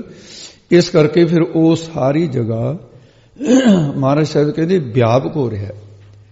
ਪੌਣ ਜਿਹੜੀ ਚੱਲਣ ਵਾਲੀ ਹਵਾ ਹੈ, ਇਹਨੂੰ ਸਾਧ ਸੰਗਤ ਸਪੰਦ ਪੌਣ ਕਹਿੰਦੇ ਆ। ਸਪੰਦ ਹਵਾ ਸਹਿਤ ਚੱਲਣ ਦੇ। ਇੱਕ ਹੁੰਦੇ ਨਿਸਪੰਦ ਹਵਾ, ਜਿਹੜੀ ਚੱਲਣ ਤੋਂ ਰਹਿਤ ਹੈ, ਖੜੀ ਹਵਾ ਹੈ, ਹਵਾ ਪਰ ਖੜੀ ਹੈ। ਤੇ ਐਸਾ ਜੋ ਪਰਮੇਸ਼ਰ ਹੈ, ਪਰਮੇਸ਼ਰ ਆਪ ਹੀ ਸਪੰਦ ਪੌਣ ਰੂਪ ਹੈ ਤੇ ਆਪ ਹੀ ਨਿਸਪੰਦ ਪੌਣ ਰੂਪ ਹੈ। ਮਿੱਠੇ, ਕੌੜੇ, ਕਾਲੇ, ਚਿੱਟੇ, ਸਫੈਦ ਆਦ ਪਾਣੀ, ਪਾਣੀ ਦਾ ਰੰਗ ਚਿੱਟਾ ਵੀ, ਪਾਣੀ ਦਾ ਰੰਗ ਕੌੜਾ ਵੀ, ਪਾਣੀ ਮਿੱਠਾ ਵੀ ਸਵਾਦ ਵਾਸਤੇ, ਔਰ ਕਈ ਰੰਗਾਂ ਦਾ, ਕਾਲੇ ਰੰਗ ਦਾ ਵੀ ਪਾਣੀ, ਚਿੱਟੇ ਰੰਗ ਦਾ ਵੀ ਪਾਣੀ, ਉਹ ਪਾਣੀਆਂ ਦੇ ਵਿੱਚ ਵੀ ਹੈ। ਬੈਸੰਤਰ 4 ਪ੍ਰਕਾਰ ਦੀਆਂ ਅਗਨੀਆਂ, ਉਹਨਾਂ ਦੇ ਵਿੱਚ ਆਪ ਹੀ ਹੈ। ਤੇ ਪਹਿਲੀ ਅਗਨੀ ਦਾਵਾ ਨਾਲ ਅਗਨੀ ਹੈ, ਇਹ ਜਗਣ ਦੀ ਅੱਗ ਨੂੰ ਦਾਵਾ ਨਾਲ ਕਹਿੰਦੇ ਨੇ। ਦੂਸਰੀ ਜਠਰਾ ਅਗਨੀ ਹੈ, ਜਿਹੜੀ ਪੇਟ ਦੇ ਵਿੱਚ ਖਾਧੇ ਪੀਤੇ ਨੂੰ ਹਜਮ ਕਰਦੀ ਹੈ। ਤੀਸਰੀ ਬੜਵਾ ਨਾਲ ਅਗਨੀ ਸਮੁੰਦਰ ਦੀ ਅੱਗ ਹੈ। ਤੇ ਚੌਥੀ ਜਿਹੜੀ ਹੈ ਉਹ ਸਾਸੀ ਅਕਾਰਗਨ ਕਹਿੰਦੇ ਨੇ ਉਸ ਨੂੰ, ਮਤਲਬ ਜਿਹੜੀ ਧਰਤੀ ਦੀਆਂ ਖਾਣਾਂ ਵਿੱਚ ਹੈ। ਜਿਵੇਂ ਆ ਜਵਾਲਾ ਦੇਵੀ ਜੀ ਨੂੰ ਕਹਿੰਦੇ ਆ ਜਵਾਲਾ, ਇਸ ਤਰ੍ਹਾਂ ਦੇ ਬਾਹਰ ਬਹੁਤ ਸਾਰੇ ਲਾਵੇ ਫੁੱਟੇ ਰਹੇ, ਜਿਹੜੇ ਅੱਗ ਮਚਦੀ ਰਹਿੰਦੀ ਹੈ ਦਿਨ ਰਾਤ, ਅੱਗ ਦੇ ਲਾਵੇ। ਉਹ ਵੀ ਤਾਂ ਅੱਗ ਹੈ, ਉਹਨੂੰ ਅਕਾਰਗਨ ਅੱਗ ਕਹਿੰਦੇ ਨੇ, ਖਾਣਾਂ ਦੀ ਅੱਗ ਹੈ। ਸਾਰੀਆਂ ਦੇ ਵਿੱਚ ਵਾਹਿਗੁਰੂ ਹੈ। ਉਹ ਪਰਮੇਸ਼ਰ ਪੌਣ ਪਾਣੀ ਬੈਸੰਤਰ ਮਾਹੇ। ਪਰਮੇਸ਼ਰ ਕੈਸਾ ਹੈ?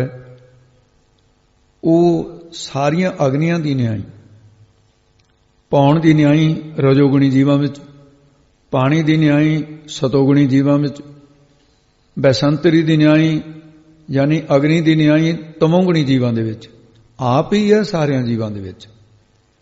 ਪੌਣ ਪਾਣੀ ਬੈਸੰਤਰ ਮਾਹੇ, ਪੌਣ ਦੀ ਨਿਆਈ ਸਾਰਿਆਂ ਦੇ ਅੰਦਰ ਸਾਹ ਰੂਪ ਹੋ ਕੇ ਰਹਿ ਰਿਹਾ ਹੈ। ਪਾਣੀ ਦੀ ਨਿਆਈ ਸਾਰਿਆਂ ਦੇ ਚਿੱਤ ਦੇ ਵੀ ਸ਼ਾਂਤ ਰੂਪ ਹੋ ਕੇ ਬਸ ਰਿਹਾ ਹੈ। ਬੈਸੰਤਰ ਅਗਨੀ ਦੀ ਨਿਆਈ ਸਾਰਿਆਂ ਅੰਦਰ ਪ੍ਰਕਾਸ਼ ਦਾ ਰੂਪ ਹੋ ਕੇ ਬਸ ਰਿਹਾ ਹੈ। ਇਉਂ ਸਾਰੇ ਤੱਤਾਂ ਦੇ ਵਿੱਚ ਆਪ ਹੀ ਵਿਆਪਕ ਹੋ ਰਿਹਾ ਹੈ। 4 ਕੁੰਟ ਦਹ ਜਿਸੇ ਸਮਾਹੇ। 4 ਕੁੰਟ, ਪੂਰਬ, ਪੱਛਮ, ਉੱਤਰ, ਦੱਖਣ, ਇਹ 4 ਕੁੰਟਾਂ, ਚਾਰੇ ਦਿਸ਼ਾ, ਚਾਰੇ ਵਿਦੇਸ਼ਾਂ ਦੇ ਅੰਦਰ 10 ਦਿਸ਼ਾ ਤਾਂ ਹੀ ਬਣਦੀਆਂ ਨਾ, ਪੂਰਬ, ਪੱਛਮ, ਉੱਤਰ, ਦੱਖਣ, ਇਹ ਤਾਂ ਹੋ ਗਏ 4 ਕੁੰਟ। ਹੁਣ ਜੇ 10 ਦਿਸ਼ਾ ਬਣਾਉਣੀਆਂ ਨਾ, ਈਸ਼ਾਨ, ਨੈਰਤ, ਵੈਵੀ, ਅਗਨ, ਇਹਨਾਂ ਦੇ 4 ਕੋਣ ਹੋ ਗਏ। ਇਹਨਾਂ ਨੂੰ ਦਿਸ਼ਾ ਵਿਦੇਸ਼ਾ, ਦਿਸ਼ਾ ਤੋਂ ਉਪਦਿਸ਼ਾ, ਇੱਕ ਆਕਾਸ਼ ਦਾ ਪਾਸਾ, ਇੱਕ ਧਰਤੀ ਦਾ ਪਾਸਾ, 8 ਦੇ ਵਿੱਚ 2 ਜਮ੍ਹਾਂ ਕਰ ਲਈ 10 ਹੋ ਗਏ। ਇਹਨੂੰ ਕਹਿੰਦੇ ਦਹਿ ਦਿਸੇ ਸਮਾਹੇ। ਉਹ ਦਸੇ ਦਿਸ਼ਾ ਦੇ ਵਿੱਚ ਵਾਹਿਗੁਰੂ ਵਿਆਪਕ ਹੋ ਕੇ ਸਮਾਇਆ ਹੋ ਰਿਹਾ ਹੈ। ਪੌਣ ਦੀ ਨਿਆਈ ਸਾਰਿਆਂ ਦੇ ਨਿਸਾਰ ਰੂਪ ਹੈ। ਪਾਣੀ ਦੀ ਨਿਆਈ ਸਾਰਿਆਂ ਦੇ ਚਿੱਤ ਸ਼ਾਂਤ ਰੂਪ ਵਸ ਰਿਹਾ ਹੈ। ਬੈਸੰਤਰ ਅਗਨੀ ਦੀ ਨਿਆਈ ਪ੍ਰਕਾਸ਼ ਦਾ ਰੂਪ ਹੋ ਕਰਕੇ ਵਸ ਰਿਹਾ ਹੈ। ਇਉਂ ਸਾਰੇ ਤੱਤਾਂ ਤੇ ਥਾਵਾਂ ਵਿੱਚ ਵਿਆਪਕ ਹੈ। ਦਸੋ ਦਿਸ਼ਾ ਹੀ ਪਰਮੇਸ਼ਰ ਹੈ। ਤਿਸ ਤੇ ਭਿੰਨ ਨਹੀਂ ਕੋ ਠਾਉ। ਉਸ ਤੋਂ ਭਿੰਨ ਵੱਖਰਾ ਕੋਈ ਵੀ ਟਿਕਾਣਾ ਨਹੀਂ ਹੈ। ਜਿੱਥੇ ਵਾਹਿਗੁਰੂ ਨਾ ਹੋਵੇ ਕਹਿੰਦੇ ਕੋਈ ਜਗ੍ਹਾ ਹੀ ਨਹੀਂ ਹੈ ਜੀ। ਜਿੱਥੇ ਵਾਹਿਗੁਰੂ ਨਹੀਂ ਹੈ। ਗੁਰ ਪ੍ਰਸਾਦ ਨਾਨਕ ਸੁਖ ਪਾਉ। ਗੁਰੂ ਸਾਹਿਬ ਜੀ ਫਰਮਾਨ ਕਰਦੇ ਹੈ, ਕਥਨ ਕਰਦੇ ਨੇ, ਪਰ ਵਈ ਪ੍ਰਾਪਤੀ ਗੁਰ ਪ੍ਰਸਾਦ। ਗੁਰੂ ਦੀ ਕਿਰਪਾ ਕਰਕੇ ਵਾਹਿਗੁਰੂ ਨੂੰ ਜਿਹੜਾ ਸੁਖ ਸਰੂਪ ਹੈ ਉਹਨੂੰ ਪਾਉਣਾ ਕਰੀਦਾ। ਇੱਕ ਵਾਰੀ ਵਾਹਿਗੁਰੂ ਸੁਖ ਸਰੂਪ ਮਿਲ ਗਿਆ, ਤੈਨੂੰ ਮੁੜ ਕੇ ਕਦੇ ਜ਼ਿੰਦਗੀ 'ਚ ਦੁੱਖ ਤੇਰੇ ਨੇੜੇ ਨਹੀਂ ਆਊਗਾ। ਫਿਰ ਉਹ ਸੁਖ ਹੀ ਐਸਾ ਹੈ। ਸੰਸਾਰ ਦੇ ਸੁੱਖ ਐਸੇ ਨੇ, ਪੌਣ ਦੇ ਬੁੱਲੇ ਦੀ ਨਿਆਈਆਂ, ਇੱਕ ਮਿੰਟ ਦਾ ਸੁੱਖ ਆ ਗਿਆ ਉਦੋਂ ਬਾਅਦ ਫਿਰ ਦੁੱਖ ਆ ਜਾਂਦਾ। ਪਰ ਉਹ ਨਹੀਂ ਹੈ ਐਸਾ। ਐਸਾ ਵਾਹਿਗੁਰੂ ਹੈ ਜੋ ਸਾਰੀ ਫਿਰ ਸੁਖ ਸਰੂਪ ਹੀ ਹੈ, ਸੁੱਖਾਂ ਦੇ ਵਿੱਚ ਲੀਨ ਹੋ ਜਾਂਦਾ ਹੈ। ਉਹ ਜਗਿਆਸੂ ਜਿਹੜਾ ਫਿਰ ਗੁਰੂ ਦੀ ਕਿਰਪਾ ਦੁਆਰਾ ਉਹ ਸੁਖ ਨੂੰ ਪ੍ਰਾਪਤ ਕਰਦਾ ਹੈ ਬ੍ਰਹਮ ਗਿਆਨ ਦੁਆਰਾ। ਵੇਦ ਪੁਰਾਨ ਸਿਮਰਤ ਵਹਿ ਦੇਖ। ਵੇਦ ਕਹਿਨ 4, ਸ਼ਾਮ ਵੇਦ, ਰਿਗ ਵੇਦ, ਯਜੁਰ ਵੇਦ, ਅਥਰਵਣ ਵੇਦ। 18 ਪੁਰਾਣ, 27 ਸਿਮਰਤੀਆਂ, ਮਹਿ ਦੇਖ, ਯਾਨੀ ਉਸੇ ਦਾ ਕਥਨ ਹੈ। ਇਹਨਾਂ ਦੇ ਵਿੱਚ ਦੇਖ ਲੈ ਕਹਿੰਦੇ ਪੜ੍ਹ ਕੇ ਇਹਨੂੰ। ਸਾਰੇ ਵਾਹਿਗੁਰੂ ਨੂੰ ਦੇਖਣਾ ਕਰ। ਵੇਦਾਂ ਸ਼ਾਸਤਰਾਂ ਪੁਰਾਣਾਂ ਵਿੱਚ ਉਸੇ ਦਾ ਜਸ ਹੈ, ਢੰਗ ਤਰੀਕੇ ਨੇ ਆਪਣੇ ਆਪਣੇ। ਜਿਸ ਨੂੰ ਵੇਦ ਨੇਤ ਨੇਤ ਕਰਕੇ ਕਥਨ ਕਰਦੇ, ਨੇਤ ਨੇਤ ਕਥੰਤ ਵੇਦਾ। ਜਿਸ ਨੂੰ ਪੁਰਾਣ ਸਗਨ ਸਰੂਪ ਕਰਕੇ ਕਥਨ ਕਰਦੇ ਹਨ, ਜਿਸ ਨੂੰ ਸਿਮਰਤੀਆਂ ਵਿਧੀ ਆਦਿਕ ਪੱਖ ਦੁਆਰਾ ਕਥਨ ਕਰਦੀਆਂ ਹਨ। ਸਾਰਿਆਂ ਵਿੱਚ ਪਰਮੇਸ਼ਰ ਵਿਆਪਕ ਦੇਖਣਾ ਕਰ। ਵੇਦ ਪੁਰਾਣ ਸਿਮਰਤ ਮੈਂ ਦੇਖ। ਵੇਦ ਗਿਆਨ ਸਰੂਪ, ਪੁਰਾਣ ਪੁਰਾਤਨ ਸਰੂਪ, ਸਿਮਰਤ ਸਿਮਰਨ ਕਰਕੇ ਸਾਰੀ ਮਹਿ ਪ੍ਰਿਥਵੀ ਦੇ ਅੰਦਰ ਆਪਣੀ ਬੁੱਧੀ ਰੂਪ ਧਰਤੀ ਦੇ ਵਿੱਚ ਉਸ ਨੂੰ ਵੇਖਣਾ ਕਰ। ਸਸੀਅਰ ਸੂਰ ਨਖੱਤਰ ਮਹਿ ਏਕ। ਇਹ ਭਾਈ ਪਾਠ ਦੀ ਘੁੰਡੀ ਹੈ। ਇਹ ਤੁਸੀਂ ਆਪਣੇ ਵਿਦਿਆਰਥੀ ਜਿਹੜੇ ਤੁਸੀਂ ਸੰਥਿਆ ਕਰ ਰਹੇ ਹੋ ਧਿਆਨ ਦਿਓ। ਖੱਖੇ ਦੇ ਪੈਰ ਦੇ ਵਿੱਚ ਇੱਕ ਚਿੰਨ੍ਹ ਲੱਗਿਆ ਹੈ, ਧਿਆਨ ਨਾਲ ਪੋਥੀਆਂ 'ਚ ਦੇਖ ਲਓ। ਇਸ ਚਿੰਨ੍ਹ ਦਾ ਉਚਾਰਨ ਕਿਵੇਂ ਕਰਨਾ ਹੈ? ਇਹਦਾ ਇਸ ਤਰ੍ਹਾਂ ਕਰਨਾ ਜਿਵੇਂ ਖੱਖੇ ਨੂੰ ਸਿਹਾਰੀ ਲੱਗੀ ਹੋਵੇ। ਇਹ ਖੱਖਾ ਮੁਕਤ ਹੈ ਨਾ, ਜਣੀ ਉਚਾਰਨ ਭੇਦ ਦੇ ਵਿੱਚ ਇਸ ਤਰ੍ਹਾਂ ਕਰਨਾ ਜਿਵੇਂ ਖੱਖੇ ਨੂੰ ਸਿਹਾਰੀ ਲੱਗੀ ਹੋਵੇ ਤੇ ਨਾਲ ਐੜਾ ਹੋਵੇ, ਤੱਤੇ ਦੇ ਪੈਰ ਦੇ ਵਿੱਚ ਰਾਰਾ ਹੋਵੇ। ਇਹਨੂੰ ਨਖਿਅਤਰ, ਖੱਖੇ ਦੀ ਸਿਹਾਰੀ ਬੋਲੇ, ਹੈ ਤਾਰਿਆਂ ਦਾ ਨਾਮ। ਉਹ ਪਰਮੇਸ਼ਰ ਵਾਹਿਗੁਰੂ ਕੈਸਾ ਹੈ? ਸਸੀਹਰ ਨਾਮ ਹੈ ਚੰਦਰਮਾ ਦਾ, ਸੂਰ ਨਾਮ ਹੈ ਸੂਰਜ ਦਾ, ਤੇ ਨਖਿਅਤਰ ਨਾਮ ਹੈ ਤਾਰਿਆਂ ਦਾ। ਇਹ ਜਿਹੜੇ ਤਾਰੇ ਨੇ, ਤਾਰਾਗਣ ਜਿਨ੍ਹਾਂ ਨੂੰ ਆਕਾਸ਼ ਦੇ ਵਿੱਚ ਤਾਰਾ ਮੰਡਲ ਕਹਿੰਦੇ ਨੇ, ਇਹਨਾਂ ਤਾਰਾ ਮੰਡਲ ਦੇ ਵਿੱਚ ਇੱਕ ਪਰਮੇਸ਼ਰ ਨੂੰ ਹੀ ਵੇਖਣਾ ਕਰ। ਏਕ, ਕਿਉਂਕਿ ਅਖੰਡ ਸਰੂਪ ਵਾਹਿਗੁਰੂ ਹੈ। ਚੰਦਰਮਾ ਦੇ ਸ਼ਾਂਤ ਰੂਪ ਹੋ ਕਰਕੇ, ਸੂਰਜ ਦੇ ਵਿੱਚ ਤਮੋ ਰੂਪ ਹੋ ਕਰਕੇ, ਉਹਦੇ ਤੇ ਚਾਨਣਾ ਰੂਪ ਹੋ ਕਰਕੇ ਹੈ, ਧੁੱਪ ਰੂਪ ਹੋ ਕਰਕੇ ਹੈ। ਇਸੇ ਤਰ੍ਹਾਂ ਤਾਰਿਆਂ ਦੇ ਅੰਦਰ ਬੜਾ ਸੁਹੱਪਨ ਰੂਪ ਹੋ ਕਰਕੇ। ਇਸੇ ਤਰ੍ਹਾਂ ਕਹਿੰਦੇ ਚੰਦਰਮਾ ਦੀ ਨਿਆਈ ਬੈਰਾਗ ਵਾਲੇ ਪੁਰਖਾਂ ਵਿੱਚ, ਸੂਰਜ ਦੀ ਨਿਆਈ ਵਿਵੇਕੀ ਪੁਰਖਾਂ ਵਿੱਚ, ਤਾਰਿਆਂ ਦੀ ਨਿਆਈ ਸ਼ੁਭ ਗੁਣਾਂ ਦੀ ਚਮਕ ਹੈ ਜਿਨ੍ਹਾਂ ਦੇ ਵਿੱਚ ਇੱਕ ਪਰਮੇਸ਼ਰ ਹੀ ਵਿਆਪਕ ਹੈ। ਬਾਣੀ ਪ੍ਰਭ ਕੀ ਸਭ ਕੋ ਬੋਲੇ। ਤੇ ਪ੍ਰਭੂ ਦੀ, ਪਰਮਾਤਮਾ ਦੀ ਬਾਣੀ ਹੈ ਜੀ। ਮਹਾਰਾਜ ਕਹਿੰਦੇ ਇਹ ਬਾਣੀ ਸਾਡੀ ਨਹੀਂ ਹੈ। ਮਹਾਰਾਜ ਕਹਿੰਦੇ ਜੈਸੀ ਮੈਂ ਆਵੈ ਖਸਮ ਕੀ ਬਾਣੀ, ਤੈਸੜਾ ਕਰੀ ਗਿਆਨ ਬੇਲਾ ਲੋ। ਇਹ ਬਾਣੀ ਕਿਸ ਦੀ ਹੈ? ਇਹ ਬਾਣੀ ਮਹਾਂਪੁਰਖ ਕੀ। ਮਹਾਂਪੁਰਖ ਕੌਣ ਹੈ? ਅਕਾਲ ਪੁਰਖ, ਧੁਰ ਕੀ ਬਾਣੀ ਹੈ। ਬਾਣੀ ਪ੍ਰਭ ਕੀ ਸਭ ਕੋ ਬੋਲੇ। ਪ੍ਰਭੂ ਪਰਮੇਸ਼ਰ ਦੀ ਸਤਨਾਮ ਰੂਪ ਬਾਣੀ, ਵਾਹਿਗੁਰੂ ਰੂਪ ਬਾਣੀ, ਸ਼ਬਦਾਂ ਰੂਪ ਇਹ ਜਿਹੜੀ ਗੁਰੂ ਦੀ ਰਸਨਾ ਦੁਆਰਾ ਸੋਮਾ ਫੁੱਟਿਆ ਬਾਣੀ ਦਾ, ਸਭ ਸਾਰੇ। ਬਾਣੀ ਪ੍ਰਭ ਕੀ ਸਭ ਕੋ ਬੋਲੇ, ਸਭ ਸਾਰਿਆਂ ਨੂੰ ਬੋਲਦੀ ਹੈ, ਸਾਰਿਆਂ ਨੂੰ ਉਪਦੇਸ਼ ਦਿੰਦੀ ਹੈ। ਖੱਤਰੀ ਬ੍ਰਾਹਮਣ ਸੂਦ ਵੈਸ ਉਪਦੇਸ਼ ਚੌਂ ਵਰਨਾ ਕੋ ਸਾਂਝੇ। ਬਾਣੀ ਬਿਲਕੁਲ ਇਉਂ ਸਮਝ ਲਓ ਕਿ ਪ੍ਰਮਾਤਮਾ ਦਾ ਸਾਖਸ਼ਾਤ ਸਰਗੁਣ ਸਰੂਪ ਹੈ। ਜਿਹੜਾ ਬਾਣੀ ਦਾ ਨਿਰਾਦਰ ਕਰੇ ਕਈ ਕਈ ਜਨਮਾਂ ਲੱਖਾਂ ਜਨਮਾਂ ਤੱਕ ਕੋੜੀ ਹੋ ਕੇ ਮਰਦਾ ਰਹੇਗਾ, ਨਰਕਾਂ ਚੋਂ ਨਹੀਂ ਛੁੱਟ ਸਕੇਗਾ। ਜਿਹੜਾ ਬਾਣੀ ਦਾ ਨਿਰਾਦਰ ਕਰਦਾ ਹੈ, ਬਾਣੀ ਦੀ ਨਿਰਾਦਰੀ ਸੋਚਣਾ ਵੀ ਪਾਪ, ਕਰਨੀ ਤਾਂ ਬਹੁਤ ਵੱਡਾ ਪਾਪ ਹੈ। ਭਲਾ ਨਹੀਂ ਕਦੇ ਹੋ ਗਿਆ, ਕਿਸੇ ਜਨਮ 'ਚ ਨਹੀਂ ਹੋਏਗਾ। ਔਰ ਬਾਣੀ ਦਾ ਨਿਰਾਦਰ ਤੂੰ ਕਰ ਵੀ ਕੀ ਸਕਦਾ ਹੈ? ਬਾਣੀ ਦਾ ਆਦਰ ਕੀ ਕਿਉਂ ਕਰ ਸਕਦਾ ਹੈ? ਇਹ ਤਾਂ ਬ੍ਰਹਮ ਹੈ। ਨਿਰਾਦਰ ਕਰਨ ਵਾਲਾ, ਮੈਂ ਇੱਕ ਵਾਰੀ ਮਹਾਂਪੁਰਖਾਂ ਦੀ ਰਸਨਾ ਤੋਂ ਸੁਣਿਆ, ਮੈਨੂੰ ਥੋੜੀ ਜਿਹੀ ਹੈਰਾਨੀ ਲੱਗੀ ਉਸ ਵੇਲੇ, ਬਾਅਦ 'ਚ ਗੱਲ ਸਮਝ ਆਈ। ਉਹਨਾਂ ਨੇ ਕਥਾ 'ਚ ਕਿਹਾ, ਕਹਿੰਦੇ ਗੁਰੂ ਗ੍ਰੰਥ ਸਾਹਿਬ ਦਾ ਨਾ ਤਾਂ ਕੋਈ ਭਾਈ ਸਤਿਕਾਰ ਕਰ ਸਕਦਾ ਪੂਰਾ, ਨਾ ਕੋਈ ਨਿਰਾਦਰ ਕਰ ਸਕਦਾ। ਮੈਂ ਕਿਹਾ ਜੀ ਇਹ ਤਾਂ ਦੋਨੇ ਗੱਲਾਂ ਦੇਖੀਆਂ ਜਾ ਰਹੀਆਂ ਨੇ, ਆਦਰ ਕਰਨ ਵਾਲੇ ਵੀ ਹੈ, ਨਿਰਾਦਰ ਕਰਨ ਵਾਲੇ ਵੀ। ਉਹ ਕਹਿੰਦੇ ਨਹੀਂ, ਇਹ ਤਾਂ ਰੱਬ ਹੈ, ਰੱਬ ਦਾ ਕੋਈ ਕੀ ਨਿਰਾਦਰ ਕਰੇਗਾ। ਅਸਲ 'ਚ ਨਿਰਾਦਰ ਕਰਨ ਵਾਲਾ ਦੋਜਕਾਂ ਨੂੰ ਰੱਸੇ ਵੱਟ ਰਿਹਾ ਹੈ, ਨਰਕਾਂ ਨੂੰ ਜਾਏਗਾ। ਆਦਰ ਕਰਨ ਵਾਲਾ ਬੈਕੁੰਠ ਨੂੰ ਜਾਏਗਾ। ਆਪਣਾ ਆਪਣਾ ਕਰਮ ਬਣਾ ਰਹੇ ਨੇ ਲੋਕ। ਗੁਰੂ ਗ੍ਰੰਥ ਸਾਹਿਬ ਦਾ ਕੁਝ ਨਹੀਂ ਵਿਗੜੇਗਾ। ਮਹਾਰਾਜ ਦੇ ਕਿੰਨੇ ਰੂਪ ਨੇ, ਇੱਕ ਥਾਂ ਨਿਰਾਦਰ ਕਰ ਲੂਗੇ ਨਿਰਾਦਰ ਕਰਨ ਵਾਲੇ। ਗੁਰੂ ਗ੍ਰੰਥ ਸਾਹਿਬ ਦੇ ਇੰਨੇ ਸਰੂਪ ਨੇ ਭਾਈ, ਇਹ ਤਾਂ ਫੇਰ ਪ੍ਰਗਟ ਹੋ ਜਾਣਾ ਹੈ, ਗੁਰੂ ਸਾਹਿਬ ਨੇ ਫੇਰ ਪ੍ਰਗਟ ਹੋ ਜਾਣਾ। ਪਰ ਪਾਪ ਕਰਨ ਵਾਲਾ ਕਿਤੇ ਬਖਸ਼ਿਆ ਨਹੀਂ ਜਾਏਗਾ। ਇਸ ਕਰਕੇ ਬਾਣੀ ਜਿਹੜੀ ਹੈ ਸਾਰਿਆਂ ਨੂੰ ਬੋਲ ਕੇ ਉਪਦੇਸ਼ ਦਿੰਦੀ ਹੈ, ਸਭ ਦੇ ਹਿਰਦਿਆਂ ਨੂੰ ਸ਼ਾਂਤ ਕਰਦੀ ਹੈ। ਆਪ ਅਡੋਲ ਨਾ ਕਬਹੁ ਡੋਲੇ, ਉਹ ਆਪ ਅਡੋਲ, ਡੋਲਣ ਤੋਂ ਰਹਿਤ ਹੈ। ਉਹਨੂੰ ਮਾਇਆ ਕਦੇ ਵੀ ਡੁਲਾ ਨਹੀਂ ਸਕਦੀ। ਉਹ ਸਦਾ ਇੱਕ ਰਸ ਰਹਿੰਦਾ ਜਿਹੜਾ ਪਰਮੇਸ਼ਰ ਹੈ। ਮਾਇਆ ਤਾਂ ਉਹਦੇ ਅਧੀਨ ਹੈ, ਉਹਨੇ ਕੀ ਡਲਾਉਣਾ।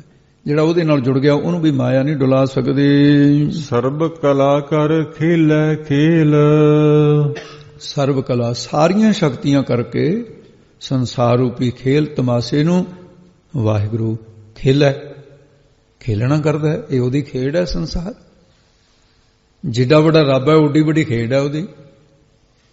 ਬੱਚੇ ਛੋਟੇ ਛੋਟੇ ਨੇ, ਉਹਦੀਆਂ ਖੇਡਾਂ ਛੋਟੀ ਛੋਟੀਆਂ ਨੇ। ਰੱਬ ਵੱਡਾ ਹੈ, ਉਹਦੀ ਖੇਡ ਵੱਡੀ ਹੈ। ਖੇਲ ਖੇਲ ਅਖੇਲ ਖੇਲਨ ਅੰਤ ਕੋ ਫਿਰ ਏਕ, ਐਸਾ ਵਾਹਿਗੁਰੂ ਹੈ। ਮੋਲ ਨਾ ਪਾਈਐ ਗੁਣ ਹੈ ਅਮੋਲ, ਪਰਮੇਸ਼ਰ ਕਿਸੇ ਸਾਧਨ ਰੂਪੀ ਬੱਟਿਆਂ ਦੇ ਮੁੱਲ ਦੇ ਨਾਲ ਪ੍ਰਾਪਤ ਨਹੀਂ ਹੁੰਦਾ, ਕਿਉਂਕਿ ਉਸ ਵਿੱਚ ਅਮੋਲ, ਮੁੱਲ ਤੋਂ ਰਹਿਤ ਅਮੋਲਕ ਗੁਣ ਹਨ ਉਹਦੇ ਵਿੱਚ। ਸਾਈਂ ਨਾਮ ਅਮੋਲ ਕੀਮ ਨਾ ਕੋਈ ਜਾਣ ਦੋ, ਉਹਦੀ ਕੀਮਤ ਨਹੀਂ ਜਾਣਦਾ ਕੋਈ ਪ੍ਰਾਪਤੀ ਨੂੰ। ਐਸਾ ਵਾਹਿਗੁਰੂ ਹੈ।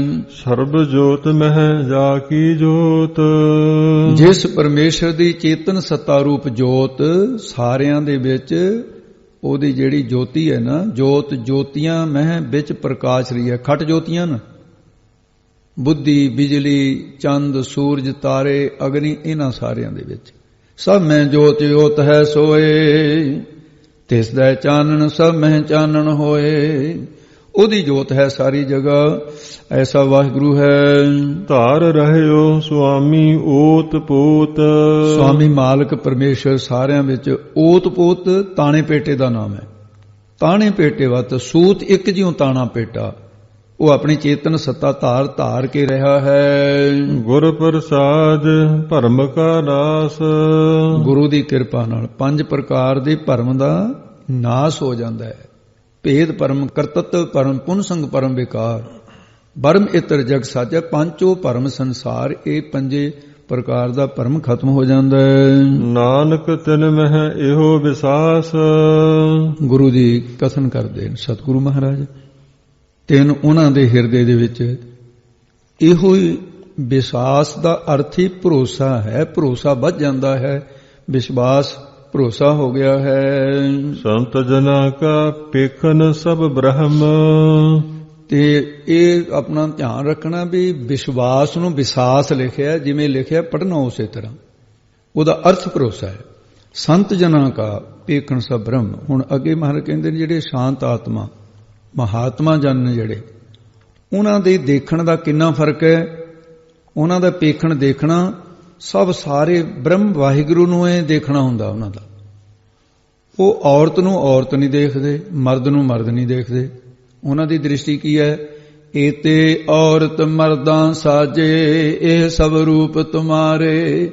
ਜਦੋਂ ਰੱਬ ਦਾ ਰੂਪ ਔਰਤ ਨੂੰ ਦੇਖ ਲਿਆ, ਦੱਸੋ ਕਿੱਥੇ ਫਿਰ ਵਿਸ਼ੇ ਦੀ ਵਾਸਨਾ ਕਿਵੇਂ ਜਾਗ ਆਏਗੀ? ਇਹ ਤਾਂ ਨਿੱਕੀ ਨਿੱਕੀ ਗੱਲ ਇਹਨੂੰ ਰੋਕਣ ਵਾਸਤੇ, ਵਿਸ਼ਰਮ ਕਰਨ ਵਾਸਤੇ। ਤੇ ਜਦੋਂ ਦੇਖ ਪਰਾਈਆਂ ਚੰਗੀਆਂ ਮਾਵਾਂ ਭੈਣਾਂ ਧੀਆਂ ਜਾਣਾ, ਜਦੋਂ ਦੇਖਣ ਦੇ ਵਿੱਚ ਆਪਣੀ ਧੀ ਦਿਸਣ ਲੱਗ ਪਈ, ਆਪਣੀ ਧੀ ਦਾ ਰੂਪ ਦਿਸਣ ਲੱਗ ਪਿਆ, ਮਾਂ ਦਾ ਦਿਸਣ ਰੂਪ ਲੱਗ ਪਿਆ, ਆਪਣੀ ਭੈਣ ਦਾ ਰੂਪ ਦਿਸਣ ਲੱਗ ਪਿਆ, ਤਾਂ ਪਾਪ ਜੰਮੇਗਾ ਕਿੱਥੇ? ਫਿਰ ਉਹ ਤਾਂ ਖਤਮ ਹੋ ਗਿਆ। ਇਸ ਕਰਕੇ ਫਿਰ ਉਹਨਾਂ ਦੀ ਦ੍ਰਿਸ਼ਟੀ ਹੈ ਉਹ ਬ੍ਰਹਮ ਨੂੰ ਹੈ, ਉਹਨਾਂ ਦੀ ਬਿਰਤੀ ਜਿਹੜੀ ਹੈ ਵਿਸ਼ੇ ਕਰਦੀ ਹੈ। ਸਾਰੀ ਜਗ੍ਹਾ ਬ੍ਰਹਮ ਨੂੰ ਦੇਖਦੇ ਹਨ। ਸੰਤ ਜਨਾ ਕੈ ਹਿਰਦੈ ਸਭ ਧਰਮ। ਜਿਹੜੇ ਮਹਾਤਮਾ ਜਨ ਹਨ, ਮਹਾਤਮਾ ਜਨਾਂ ਦੇ ਹਿਰਦੇ ਮਨ ਦੇ ਵਿੱਚ ਸਾਰੀ ਦੁਨੀਆ ਦੇ ਧਰਮਾਂ ਦਾ ਸਤਿਕਾਰ ਹੁੰਦਾ ਹੈ। ਉਹ ਕਿਸੇ ਦੇ ਧਰਮ ਨੂੰ ਬੁਰਾ ਨਹੀਂ ਕਹਿੰਦੇ, ਕਿਸੇ ਧਰਮ ਦਾ ਖੰਡਨ ਨਹੀਂ ਕਰਦੇ। ਉਹ ਪਰਮੇਸ਼ਰ ਨੂੰ ਹੀ ਜਾਣਦੇ ਨੇ। ਸਾਰੇ ਧਰਮਾਂ ਦੇ ਲੋਕਾਂ ਵਿੱਚ ਸਾਰੇ ਧਰਮੀ ਲੋਕ, ਝੰਜਟੇ ਖਤਮ ਹੋ ਗਏ, ਝਗੜੇ ਹੀ ਖਤਮ ਹੋ ਗਏ। ਬਹੁਤੇ ਝਗੜੇ ਤਾਂ ਧਰਮੀ ਕਹਾਉਣ ਵਾਲੇ ਲੋਕਾਂ ਨੇ ਪਾਏ ਹੋਏ ਨੇ। ਉਹਨਾਂ ਦੇ ਕੋਲ ਸੱਚਾ ਧਰਮ ਆ ਗਿਆ। ਸਗਲ ਧਰਮ में श्रेष्ठ धर्म हर को नाम जप निर्मल कर्म। ताज सब परम भजो पार ब्रह्म कहो नानक अटल एहो धर्म। ये अटल धर्म प्राप्त हो गया। इस करके दो प्रकार का धर्म मनिया जाता है। ते एक धर्म जिहड़ा सब दा वखरा वखरा है, असाधारण धर्म, साधारण धर्म। असाधारण धर्म वखरा है। हिंदू भरावां दे जनेऊ होऊगा, साडे किरपान है गल विच, ये नहीं मिलणगे चिन्ह। असाधारण धर्म है। साधारण धर्म वो भी नाम जप रहे हैं, कोई बोला राम राव, कोई खुद, ये सारिਆਂ ਦਾ ਸਾਂਝ है। फिर मुसलमानां नाल भी ਸਾਂਝ है, साडी सारी दुनिया के धर्मां नाल ਸਾਂਝ है। उन्हां दे हिरदे दे विच इस प्रकार का धर्म है। तदै धर्म तरे धर्मापुर गुणकारी मन धीरा। इस प्रकार फिर ये निजम उन्हां दा धर्म नाम निजम दा, संत जनां दा यही निजम है कि नाम जपना ते जपाउणा, सब नूं जपाउणा। वो सारिਆਂ ਨੂੰ इस धर्म विच लियाउणा चाहुंदे ने। अपने ब्रह्म ज्ञान वाले निजम दे विच पक्के रहिंदे ने, सब नूं ब्रह्म ज्ञान रूपी निजम दृढ़ कराउंदे ने। धर्म दा अर्थ निजम ही हुंदा है। उन्हां ने जो परमात्मा की प्राप्ति दे नियम बनाए ने, बराग विवेक खट समति मोख इच्छा, वो सब नूं यही दृढ़ कराउंदे ने। उन्हां दे हिरदे दे विच उत्थों प्रगट करके जिग्यासुओं नूं दसदे है कि परमात्मा तां मिलेगा। संत जना सुनहि शुभ वचन। संत जना जड़ी महात्मा जना दा ये सुभाव हो जाता है, वो शुभ वचन श्रेष्ठ वचन बोलते हैं। ते सुनहि, सुनते भी चंगे वचन, निंदिया नहीं सुनते किसी दी। फिर वो शुभ वचन बोलने, शुभ वचन ते शुभ वचन सुने। भगती दे वचन जड़े वो सुनना। चेता सुनना, तेता ज्ञान, ज्ञान दीयां गल्लां सुननियां, ऊल जलूल ना सुनना। निंदिया आद चुगली नहीं सुनते हैं। संत जिन्हां दे नाल मिल के कहंदे शुभ बोलन दा अते सुनन दा ढंग तरीका आ जाता है। जग्यासू फिर सुनदा भी सच्चियां गल्लां ते बोलदा भी सच्चियां गल्लां। शुभ बोलदा है ते शुभ ही सुनदा है। अगे दसदे हन सर्व व्यापी राम संग रचन। वो संत जन सर्व व्यापी, सारे थां जिहड़ा व्यापक राम परमेश्वर है, उहदे नाम संग नाल रचन रचे रहंदे हन जी। जिन जाता तिसकी एह रहत। जिसने परमेश्वर नूं प्रतख जाता जान लिया, वो संत जानदी ये रहत रहनी है जी। सत बचन साधु सब कहत। ये जिहड़ी उपर गल कही है, जो उपरोक्त कही है ना, साधु श्रेष्ठ जानता सारे सत सच्चे वचन बोल ही कहत कहते न। भाव की कदे झूठ नहीं बोलते। सत वचन साधु सब कह। जे कोई गृहस्थी घर विच रहिंदा है, सच्चे वचन कह रहा है, वो तो गृहस्थ विच रहिंदा ही साधु है। फिर साध रूपी कहत कहते आम कहते फलाना तो जी साध ही है।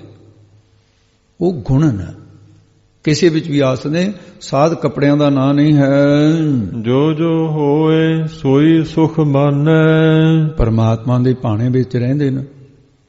ਉਹ ਕੈਸਾ ਰਹਿੰਦੇ ਨੇ? ਜੋ ਜੋ ਜਿਹੜਾ ਜਿਹੜਾ ਵੀ ਕੁਝ ਹੋਏ, ਹੋ ਰਿਹਾ ਹੈ ਜਾਂ ਹੁੰਦਾ ਹੈ, ਸੋਈ ਉਸ ਨੂੰ ਸੁਖ ਰੂਪ ਕਰਕੇ ਮੰਨਦੇ। ਕਹਿੰਦੇ ਨਹੀਂ, ਜੋ ਪਰਮਾਤਮਾ ਕਰ ਰਿਹਾ ਠੀਕ ਕਰ ਰਿਹਾ ਹੈ। ਕਰਨ ਕਰਾਵਨਹਾਰ ਪ੍ਰਭ ਜਾਣੈ। ਉਹ ਕਰਨ ਕਰਾਉਣ ਵਾਲਾ ਪਰਮੇਸ਼ਰ ਨੂੰ ਜਾਣਦੇ ਨਾ। ਕਰਨ ਵਾਲਾ ਵੀ, ਕਰਾਉਣ ਵਾਲਾ ਵੀ ਵਾਹਿਗੁਰੂ ਹੈ। ਉਹਨਾਂ ਨੇ ਆਪਣੀ ਹਉਮੈ ਮੇਟ ਦਿੱਤੀ ਹੈ। ਅੰਤਰ ਬਸੇ ਬਾਹਰ ਵੀ ਉਹੀ। ਉਹ ਇਹ ਸਮਝਦੇ ਨੇ ਕਿ ਵਾਹਿਗੁਰੂ ਸਾਡੇ ਅੰਦਰ ਵੀ ਹੈ ਤੇ ਬਾਹਰ ਵੀ ਉਹੀ ਵਸਦਾ ਹੈ। ਇਹ ਨਹੀਂ ਵੀ ਬਾਹਰ ਕੋਈ ਹੋਰ ਰਹਿੰਦਾ, ਅੰਦਰ ਵੀ ਉਹੀ ਹੈ।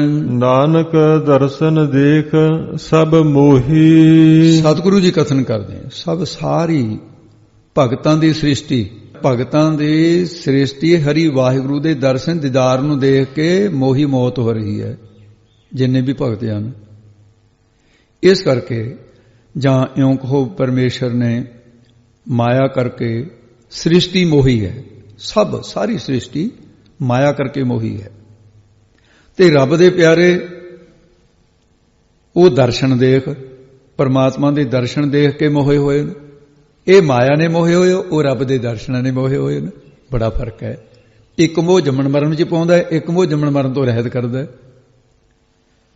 ਇੱਕ ਤਨ ਖਰਚਣ ਦੇ ਨਾਲ ਪਾਪ ਕਰਮ ਪੈਦਾ ਹੁੰਦਾ ਹੈ, ਇੱਕ ਤਨ ਖਰਚਣ ਦੇ ਨਾਲ ਪੁੰਨ ਪੈਦਾ ਹੁੰਦਾ ਹੈ।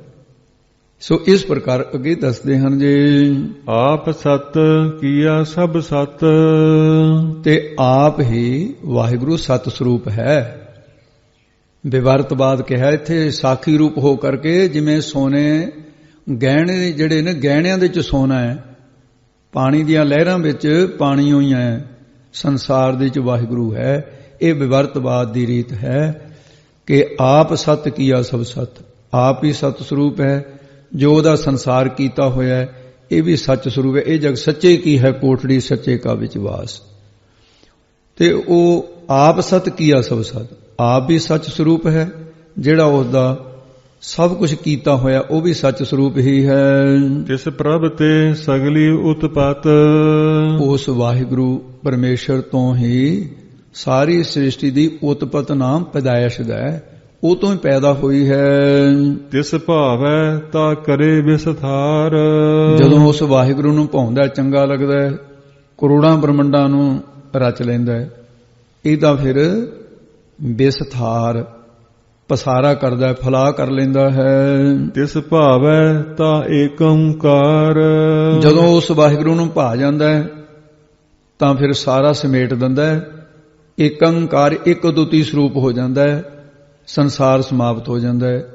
ਆਪਣਾ ਅਦਵੈਤ ਸਰੂਪ ਹੀ ਰੱਖਦਾ ਫਿਰ ਉਹ, ਬਾਕੀ ਸਾਰਾ ਪਸਾਰਾ ਇਹ ਨਹੀਂ ਰੱਖਦਾ। ਜਿਵੇਂ ਮੱਕੜੀ ਜਾਲੇ ਨੂੰ ਉਹ ਤੰਦ ਕੱਢਦੀ ਆਪਣੇ ਮੂੰਹ ਦੇ ਵਿੱਚ ਸੰਕੋਚ ਲੈਂਦੀ ਹੈ, ਜਿਹਦੇ ਨਾਲ ਜਾਲਾ ਬੁਣਦੀ ਹੈ, ਜਾਲਾ ਉੱਥੇ ਰੁਕ ਗਿਆ। ਫਿਰ ਇਸੇ ਪ੍ਰਕਾਰ ਸ੍ਰਿਸ਼ਟੀ ਨੂੰ ਐਂ ਸੰਕੋਚ ਲੈਂਦਾ ਜਿਵੇਂ ਮੱਕੜੀ ਆਪਣੇ ਮੂੰਹ ਦੇ ਚੋਂ ਧਾਗਾ ਕੱਢਦੀ ਦੇਖਿਆ ਨਾ, ਕਿਤੇ ਛੱਤ ਨਾਲ ਮੱਕੜੀ ਲਟਕਦੀ ਹੇਠਾਂ ਨੂੰ, ਉਹਦੇ ਮੂੰਹ ਦੇ ਵਿੱਚੋਂ ਲੇਸਦਾਰ ਥੁੱਕ ਹੈ, ਉਹਦੇ ਨਾਲ ਲਟਕਦੀ ਹੈ ਤੇ ਕੱਢਦੀ ਸਾਰਾ ਸਮਾਪਤ ਕਰਦੀ ਉੱਪਰ ਜਾ ਚੜਦੀ ਹੈ। ਐਂ ਪਰਮਾਤਮਾ ਸਾਰੀ ਸ੍ਰਿਸ਼ਟੀ ਨੂੰ ਸੰਕੋਚ ਲੈਂਦਾ, ਆਪ ਹੀ ਰਹਿ ਜਾਂਦਾ ਇੱਕ ਅਦਵੈਤ ਸਰੂਪ। ਅਨਕ ਕਲਾ ਲਖੀ ਨਹਿ ਜਾਏ। ਉਸ ਵਾਹਿਗੁਰੂ ਦੀ ਅਨਕ ਅਨੇਕਾਂ ਹੀ ਕਲਾ ਸ਼ਕਤੀਆਂ ਵਾਲਾ ਹੈ ਵਾਹਿਗੁਰੂ। ਅਨਕ ਕਲਾ ਅਨੇਕਾਂ ਸ਼ਕਤੀਆਂ ਵਾਲਾ ਹੈ। ਉਸ ਦੀਆਂ ਸ਼ਕਤੀਆਂ ਨੂੰ ਕਿਸੇ ਪਾਸੋਂ, ਉਹਦੀਆਂ ਜਿਹੜੀਆਂ ਸ਼ਕਤੀਆਂ ਨੂੰ ਕਿਸੇ ਪਾਸੋਂ ਤੇ ਲਖੀ ਨਾ ਜਾਏ। ਲਖੀ ਨਾਮ ਜਾਣਨ ਦਾ, ਜਾਣੀਆਂ ਨਹੀਂ ਜਾਂਦੀਆਂ ਹਨ। ਜਿਸ ਭਾਵੈ ਤਿਸ ਲਏ ਮਿਲਾਏ। ਜਿਸ ਜੀਵ ਦੀ ਕਰਨੀ ਉਹਨੂੰ ਭਾ ਜਾਵੇ, ਚੰਗੀ ਲੱਗੇ ਜਾਂ ਚੰਗੀ ਲੱਗ ਜਾਂਦੀ ਹੈ, ਤੇ ਉਸ ਨੂੰ ਪਰਮੇਸ਼ਰ ਆਪਣੇ ਨਾਲ ਮਿਲਾ ਲੈਂਦਾ ਹੈ। ਕਵਨ ਨਿਕਟ ਕਵਨ ਕਹੀਐ ਦੂਰ। ਵਾਹਿਗੁਰੂ ਕਵਨ ਕੌਣ ਨਿਕਟ ਨੇੜੇ ਤੇ ਕਵਨ ਕੌਣ ਦੂਰ ਕਹੀਏ। ਕਿ ਵਾਹਿਗੁਰੂ ਦੇ ਫਲਾਨਾ ਨੇੜੇ ਆ ਜੀ, ਫਲਾਨਾ ਵਾਹਿਗੁਰੂ ਦੇ ਦੂਰ ਹੈ, ਕਿਹਨੂੰ ਕਹੀਏ। ਕਵਨ ਨਿਕਟ ਕਵਨ ਕਹੀਏ ਦੂਰ। ਤੇ ਇਉਂ ਸਾਸੀ ਗੁਰਮੁਖ ਵਾਹਿਗੁਰੂ ਦੇ ਨਿਕਟ ਕਹੀਏ, ਮਨਮੁਖ ਵਾਹਿਗੁਰੂ ਤੋਂ ਦੂਰ ਕਹੀਏ। ਇਹ ਕਿਹਾ ਜਾਂਦਾ ਹੈ ਗੁਰਮੁਖ ਲਾਦਾ ਮਨਮੁਖ ਗਵਾਇਆ। ਅਗਿਆਨ ਕਰਕੇ ਕਹੀਏ ਦੂਰ, ਅਗਿਆਨ ਕਰਕੇ ਦੂਰ ਹੈ। ਕਵਨ ਕੋਈ, ਜਿਹੜੇ ਅਗਿਆਨ ਵਾਲੇ ਨੇ ਉਹ ਦੂਰ ਨੇ। ਕਵਨ ਨਿਕਟ, ਕਹਿੰਦੇ ਨੇੜੇ ਕੌਣ ਨੇ? ਕਹਿੰਦੇ ਜਿਨ੍ਹਾਂ ਨੂੰ ਬ੍ਰਹਮ ਗਿਆਨ ਹੋ ਗਿਆ ਉਹ ਨਿਕਟ ਨੇ, ਉਹ ਨੇੜੇ ਨੇ। ਪਰ ਹੈ ਸਾਰਿਆਂ ਦੇ ਵਿੱਚ ਵਾਹਿਗੁਰੂ ਆਪੇ ਆਪ ਆਪ ਭਰਪੂਰ। ਉਹ ਵਾਹਿਗੁਰੂ ਸਾਰੀ ਜਗ੍ਹਾ ਭਰਪੂਰ ਦਾ ਮਤਲਬ ਹੈ ਲਵਾਲਵ ਭਰਿਆ ਹੋਇਆ ਹੈ, ਨੱਕੋ ਨੱਕ ਭਰਿਆ ਹੋਇਆ ਹੈ। ਆਪ ਹੀ ਆਪ ਹੈ। ਪਿੱਛੇ ਵੀ ਆਪੇ ਸੀ ਭੂਤਕਾਲ ਵਿੱਚ, ਹੁਣ ਵੀ ਆਪ ਹੈ ਤੇ ਅੱਗੇ ਨੂੰ ਵੀ ਉਹ ਪਰਿਪੂਰਨ ਵਾਹਿਗੁਰੂ ਆਪ ਹੀ ਹੋਏਗਾ। ਅੰਤਰਗਤ ਜਿਸ ਆਪ ਜਨਾਏ। ਅੰਤਰਗਤ, ਅੰਦਰ ਦੀ ਗਤੀ ਭਾਵ ਗੁਪਤ ਗੁੱਝੀ ਸ਼ਕਤੀ ਰੱਖੀ ਹੋਈ ਹੈ ਉਸਨੇ, ਜਿਸ ਨੂੰ ਇਹ ਅੰਦਰ ਦੀ ਹਉਮੈ ਨੂੰ ਗਤ ਨਾਸ ਕਰਕੇ ਆਪਣਾ ਸਰੂਪ ਜਨਾਏ, ਜਣਾ ਦੇਵੇ ਵਾਹਿਗੁਰੂ। ਨਾਨਕ ਤਿਸ ਜਨ ਆਪ ਬੁਝਾਏ। ਸਤਿਗੁਰੂ ਜੀ ਕਥਨ ਕਰਦੇ ਹੈ, ਤਿਸ ਉਸ ਜਨ ਪੁਰਖ ਨੂੰ ਆਪ ਹੀ ਗੁਰੂ ਸਰੂਪ ਧਾਰ ਕੇ ਬੁਝਾਏ, ਸਮਝਾਉਣਾ ਕਰਦਾ ਹੈ। ਉਸ ਤੋਂ ਬਗੈਰ ਦੂਸਰਾ ਹੋਰ ਕੋਈ ਸਮਝਾਉਣ ਵਾਲਾ ਨਹੀਂ ਹੈ। ਗੁਰੂ ਸਮਝਾ ਸਕਦਾ, ਬ੍ਰਹਮਨੇਸ਼ਟੀ ਬ੍ਰਹਮ ਸਰੋਤਰੀ ਸਤਿਗੁਰੂ ਨਾਨਕ ਦੇਵ ਜੀ ਸਮਝਾ ਸਕਦੇ ਹਨ। ਸਰਬ ਭੂਤ ਆਪ ਵਰਤਾਰਾ। ਸਰਬ ਸਾਰੇ ਭੂਤ, ਆਮ ਤਾਂ ਆਪਾਂ ਤਾਂ ਇਹੀ ਜਾਣਦੇ ਹਾਂ ਨਾ ਵੀ ਭੂਤ ਬਦਰੂਹਾਂ ਨੂੰ ਕਹਿੰਦੇ ਆ, ਪਰ ਸੰਸਕ੍ਰਿਤ ਦੇ ਵਿੱਚ ਤੱਤਾਂ ਨੂੰ ਭੂਤ ਲਿਖਿਆ ਹੋਇਆ ਹੈ। ਉੱਥੇ ਸੰਸਕ੍ਰਿਤ ਦੇ ਵਿੱਚ ਜਿੱਥੇ ਭੂਤ ਸ਼ਬਦ ਲਿਖਿਆ ਉਹਦਾ ਅਰਥ ਤੱਤ ਹੈ। ਇਹ ਜਿਹੜੇ ਪੰਜੇ ਤੱਤ ਨੇ, ਸਰਬ ਸਾਰੇ ਭੂਤ ਤੱਤਾਂ ਦੇ ਵਿੱਚ, ਸਾਰਿਆਂ ਰੂਪਾਂ ਦੇ ਵਿੱਚ ਆਪ ਹੀ ਵਰਤਾਰਾ ਵਰਤ ਰਿਹਾ ਹੈ। ਸਰਬ ਭੂਤ ਆਪ ਵਰਤਾਰਾ, ਸਾਰੇ ਭੂਤ ਪ੍ਰਾਣੀਆਂ ਵਿੱਚ ਵੀ ਆਪ ਹੀ ਵਰਤ ਰਿਹਾ ਹੈ। ਸਰਬ ਨੈਣ ਆਪ ਪੇਖਨ ਹਾਰਾ। ਹਉਮੈ ਨੂੰ ਛੱਡ ਕੇ ਜਿਸ ਤਰ੍ਹਾਂ ਦੀ ਦ੍ਰਿਸ਼ਟੀ ਕਰੋ ਕਿ ਹਰੀ ਅਕਾਲ ਪੁਰਖ ਸਰਬ ਸਾਰੀਆਂ ਤੇ ਸਾਰਿਆਂ ਦੇ ਨੈਣ ਅੱਖਾਂ ਵਿੱਚ ਆਪ ਹੀ ਪੇਖਨ ਹਾਰਾ, ਵੇਖਣ ਵਾਲਾ ਹੈ। ਅੱਖਾਂ ਦੇ ਵਿੱਚ ਬੈਠਾ ਵੀ ਸਾਰਿਆਂ ਨੂੰ ਦੇਖ ਰਿਹਾ ਹੈ। ਇਸ ਕਰਕੇ ਸਰਬ ਨੈਣ, ਸਾਰਿਆਂ ਦੇ ਨੈਣ ਨੇਤਰ ਉਹਦੇ ਆਪਣੇ ਨੇਤਰ ਬਣੇ ਹੋਏ ਨੇ, ਉਹਨਾਂ ਦੇ ਵਿੱਚ ਆਪ ਪੇਖਨ ਹਾਰਾ, ਕਿਉਂਕਿ ਸੱਤਾ ਹੀ ਉਹਦੀ ਹੈ। ਜਦੋਂ ਸੱਤਾ ਵਿੱਚੋਂ ਚਲੀ ਜਾਏ ਨਾ ਫਿਰ ਮੁਰਦਾ ਪਿਆ ਹੁੰਦਾ ਹੈ, ਦੇਖ ਨਹੀਂ ਸਕਦਾ। ਅੱਖਾਂ ਤਾਂ ਕੋਲੇ ਹੁੰਦੀਆਂ ਨੇ, ਨਹੀਂ ਦੇਖ ਸਕਦਾ। ਇਸ ਕਰਕੇ ਆਪ ਹੀ ਦੇਖਣ ਵਾਲਾ ਹੋ ਰਿਹਾ ਹੈ। ਸਰਬ ਨੈਣ ਆਪ ਪੇਖਨ ਹਾਰਾ। ਇਸ ਕਰਕੇ ਵਾਹਿਗੁਰੂ ਪਰਮੇਸ਼ਰ ਸਾਰਿਆਂ ਦਾ ਦ੍ਰਿਸ਼ਟਾ ਰੂਪ ਆਪ ਪਰਮੇਸ਼ਰ ਹੀ ਹੈ। ਐਸਾ ਹੈ। ਸਗਲ ਸਮਗਰੀ ਜਾ ਕਾ ਤਨਾ। ਸਗਲ ਸਾਰੀ ਸ੍ਰਿਸ਼ਟੀ ਜਿੰਨੀ ਸਮਗਰ ਹੈ, ਸਮਗਰੀ ਦਾ ਅਰਥ ਹੈ ਸਾਰੀਆਂ ਵਸਤੂਆਂ ਜੋ ਵੀ ਨਜ਼ਰ ਆ ਰਿਹਾ ਹੈ।